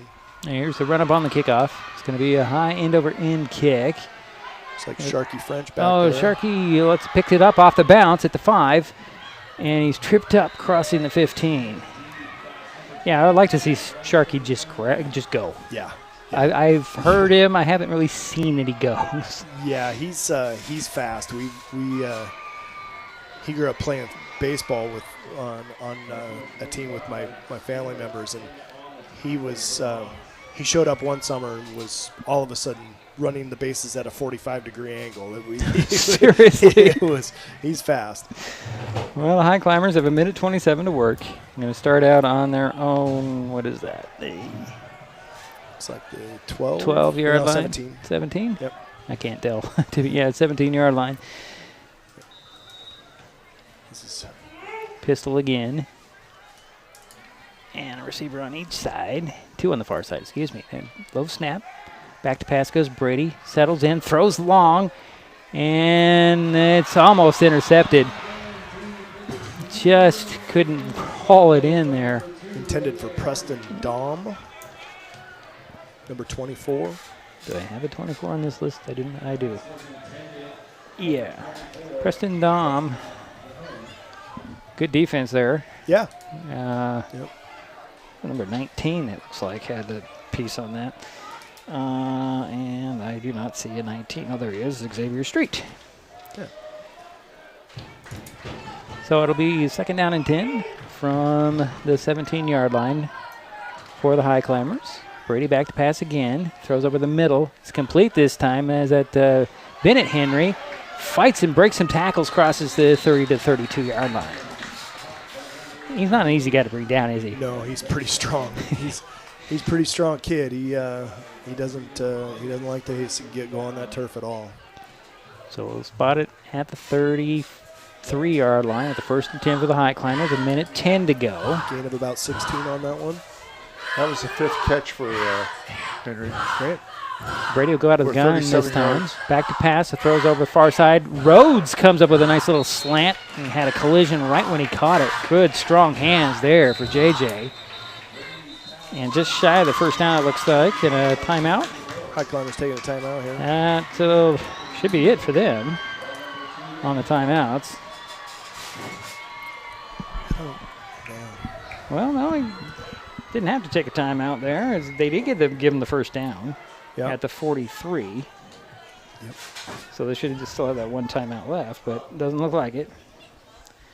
Got 51 seconds remaining. Just break off chunks here. I mean, that's the name of the game at this point. Right. Break off chunks and put yourself in a position to score here, and you know, you got defenses playing a little bit looser, which means those gaps, those soft spots open up a little bit more. And get out there and find grass. That's you always tell the receiver. Get out there and find grass, even though it's not even grass anymore, right? It's find turf. Go find turf, but it just doesn't have the same ring to it. No, it doesn't. Go find grass. Maybe green. How about go find green? Yeah, that'll work. That'll work. Mm-hmm. Go find some green, because that can work on both ways anyway there. Yeah. So back to the pistol this time for Brady. He's got 2 receivers on the near side. Back to pass he goes. And he's going to be flushed out. He'll dump it off to Rhodes. Rhodes got a lot of open space there. Crosses midfield. Stutter steps, makes a couple guys miss, and dives to the 40 on the other side of the 50. Get that play call in. There we go. So 43 seconds remaining here. Oh, we call timeout again here. You're out of timeouts, aren't you? It's got to be now. I'm sure they are. Well, the board still says 2. I don't think that's actually accurate. Jerry's. So he completed the pass to Rhodes there. Right. Yep. Okay, so that gives Rhodes another. Okay. It's a good decision by Brady just to find him. Yeah. It was nice. It was like rhythm read rush. Right. Rhythm read rush. So you get to the top of your drop. That's your rhythm step. Then you got the read step if that's not there, and then your rush is okay. Who's left? And you swing that out to your flat guy out in the flat. Right. He's your check down. And that was a good job working through that progression right there. So 1st and 10 from the 40 now for the Highclimbers with 43 seconds remaining. Just keep breaking off chunks and see how close you can get, right? Yep. Hopefully punch it in there at the end. Yeah. Or at the very least kick a field goal and get that donut off the scoreboard. Right. So a pistol again. Back to pass goes Brady. He's going to go over the middle. Got a guy there. It's caught. Wow. Oh, no, he dropped it. Did he? He dropped it right at the end. He didn't control it? Yep. As he hit the turf, it popped free. It's too bad. Good effort. Yeah, that was Jaden Gray trying to haul it in. That's the true turf monster right there. Yeah. So it brings up 2nd down and 10 from the 40 with 34 seconds remaining.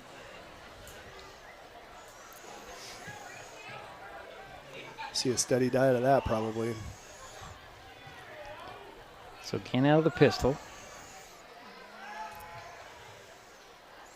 Throws over the middle. It is complete. That's Gunnar Jensen. Gunnar Jensen gunning out to the outside and gets out of bounds about the 23, 24-yard line. Pick up about 17 there. Got out of bounds. He stopped the clock at 26 seconds and got the first down. That's some good awareness right there. Yeah. So 20, looks like a 23. Oh, great. So be 1st and 10 from there. And this is definitely within Weir's field goal range now. Yeah, they're thinking touchdown here. I'm not saying bring out AJ. I'm just saying it's in his range if you have to do it. Yeah. So 1st and 10. Out of the gun, Brady's back to pass again. He's got rushers. Blows by 2 of them. Makes another guy miss. He's going to set and throw. Incomplete.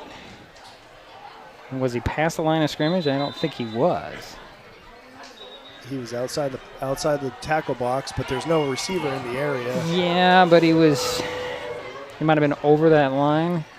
I don't think there was a line of scrimmage. It seemed like he was behind the line of scrimmage to me, but. Well, let's see what they call. No, they're going to pick up the flag. You're right. Yep. So 17 seconds remains. Live to play another day. That's right there. Right. It's 2nd down.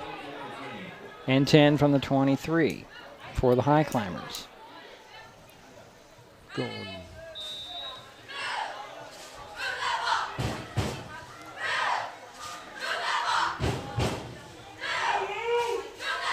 So again, Brady out of the pistol with Rhodes behind him.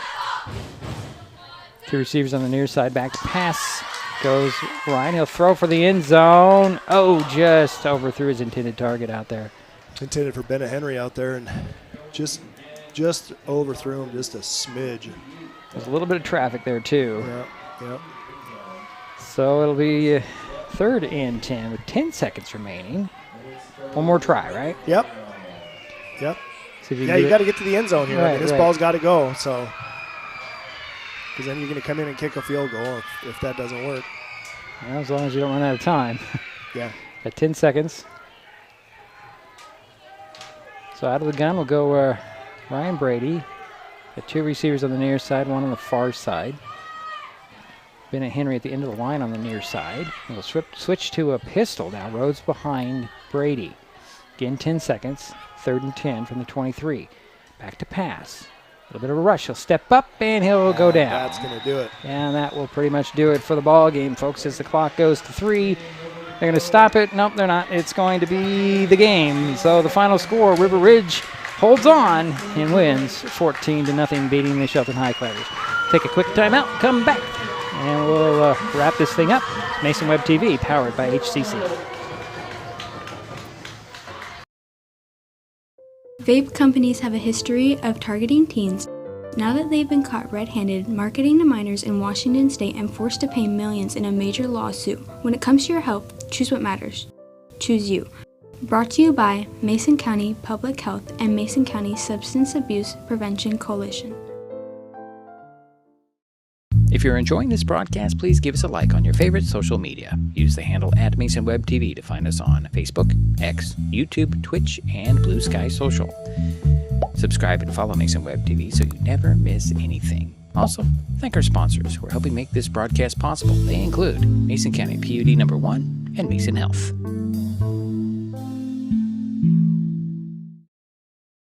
What is gig speed internet?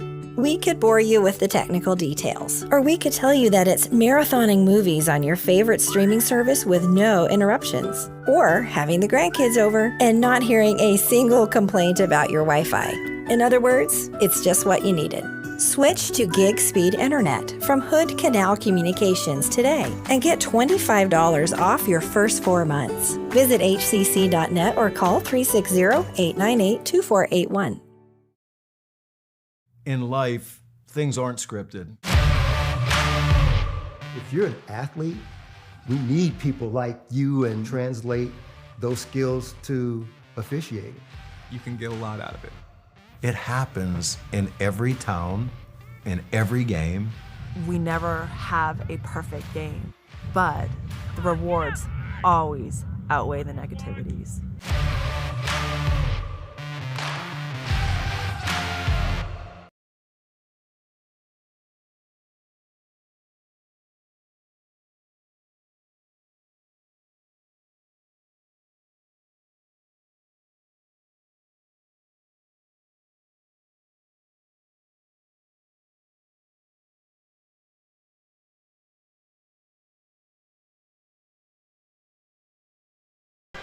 And we are back here. It's a final score: River Ridge 14, Shelton nothing. Andy, your final thoughts here? Yeah, it's a good game tonight. They fought hard the whole time. I mean, I just looked up, this time last year, we're sitting here looking at a loss of 51-7, right? And so you look for little victories and things that you can build on as you move into next week's system, and they're gonna see a lot of things on the film tonight that they can fix and work on, and just see, small little things. The good thing that I don't think they need to really work on is effort, right? And effort was there all night, and it's good to see them playing with heart and trying to stay in it. If you're talking about effort, that's something the Hawks need to work on. They still came away with a win. Yeah. But they just seem to be lackadaisical in the whole thing. Yep. And that could come from them walking in knowing what their score was last season and thinking that they were going to just roll over the Highclimbers tonight, which they absolutely did not. So I think a key was the 4 bad snaps by Shelton. And that right there gave him 63 yards in loss. Yeah. And that all goes towards the team, not towards an individual player. Yeah. So I see that as a big thing. I see a lot of good things, though. I saw the defense played well at times. The defensive line looked good. Hardy looked good. He had 2 turnovers. I know I'm getting into statistics. Well, that's your turn. Next up. Go ahead. Yeah. You can go ahead and just jump right into your statistics, Jerry. We'll get this thing wrapped up. Sure. Let's start with Shelton. Okay, Shelton was 11 for 21 in the passing game. They had 164 yards. Pretty darn good, I think. The leading receiver was Bennett. Hayden Cash had a 69-yard reception, or 60-yard reception, 2 passes caught for 69 total.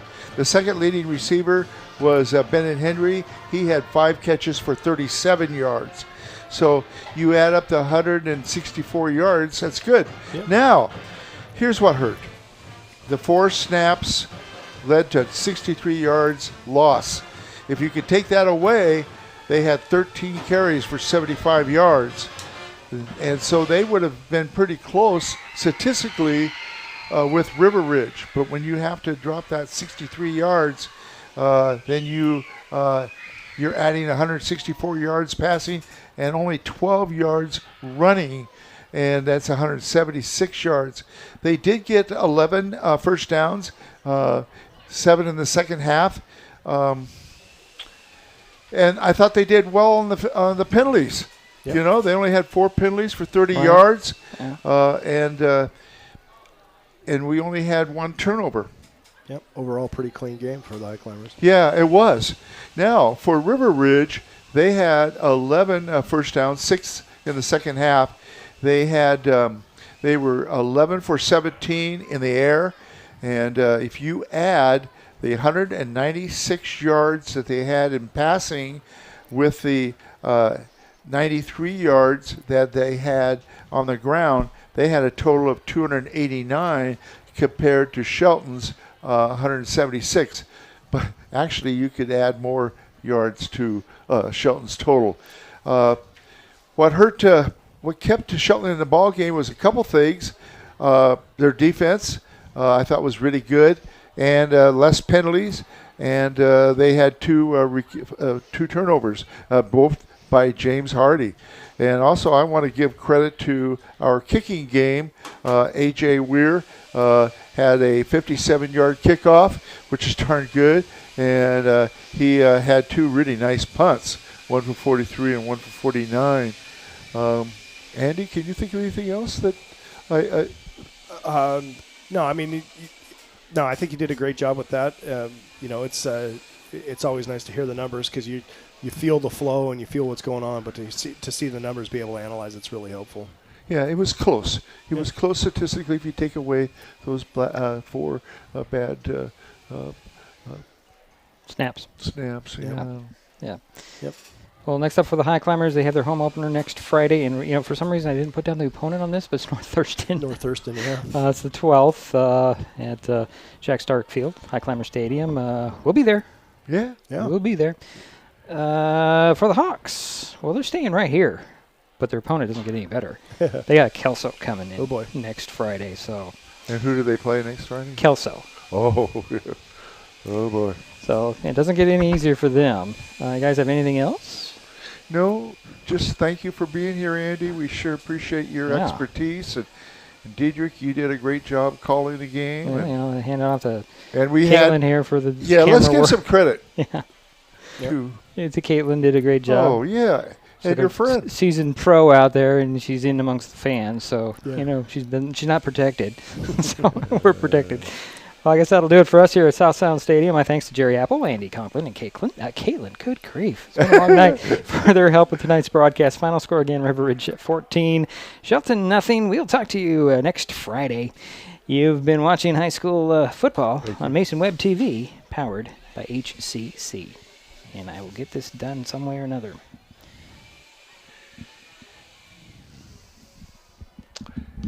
The preceding presentation on Mason Web TV, powered by HCC, has been brought to you by Hood Canal Communications, committed to providing quality services that exceed customer expectations in voice, video, data, and customer service, keeping our community connected since 1934. Mason County Public Health and Human Services Prevention Education Partners Substance Abuse Prevention Coalition. Mason PUD 3, connecting our community with safe, reliable, economical, and sustainable services 24/7. The Conklin team at Windermere Real Estate. When it comes to real estate, nothing compares to local knowledge. Mason County Public Utility District Number 1, Washington State's first public utility district, proudly serving the Hood Canal in Mason County since 1935. The Port of Shelton, promoting possibilities and providing economic benefit to our community. And Mason Health, united community, empowered people, exceptional health. Thanks for watching Mason Web TV, powered by HCC.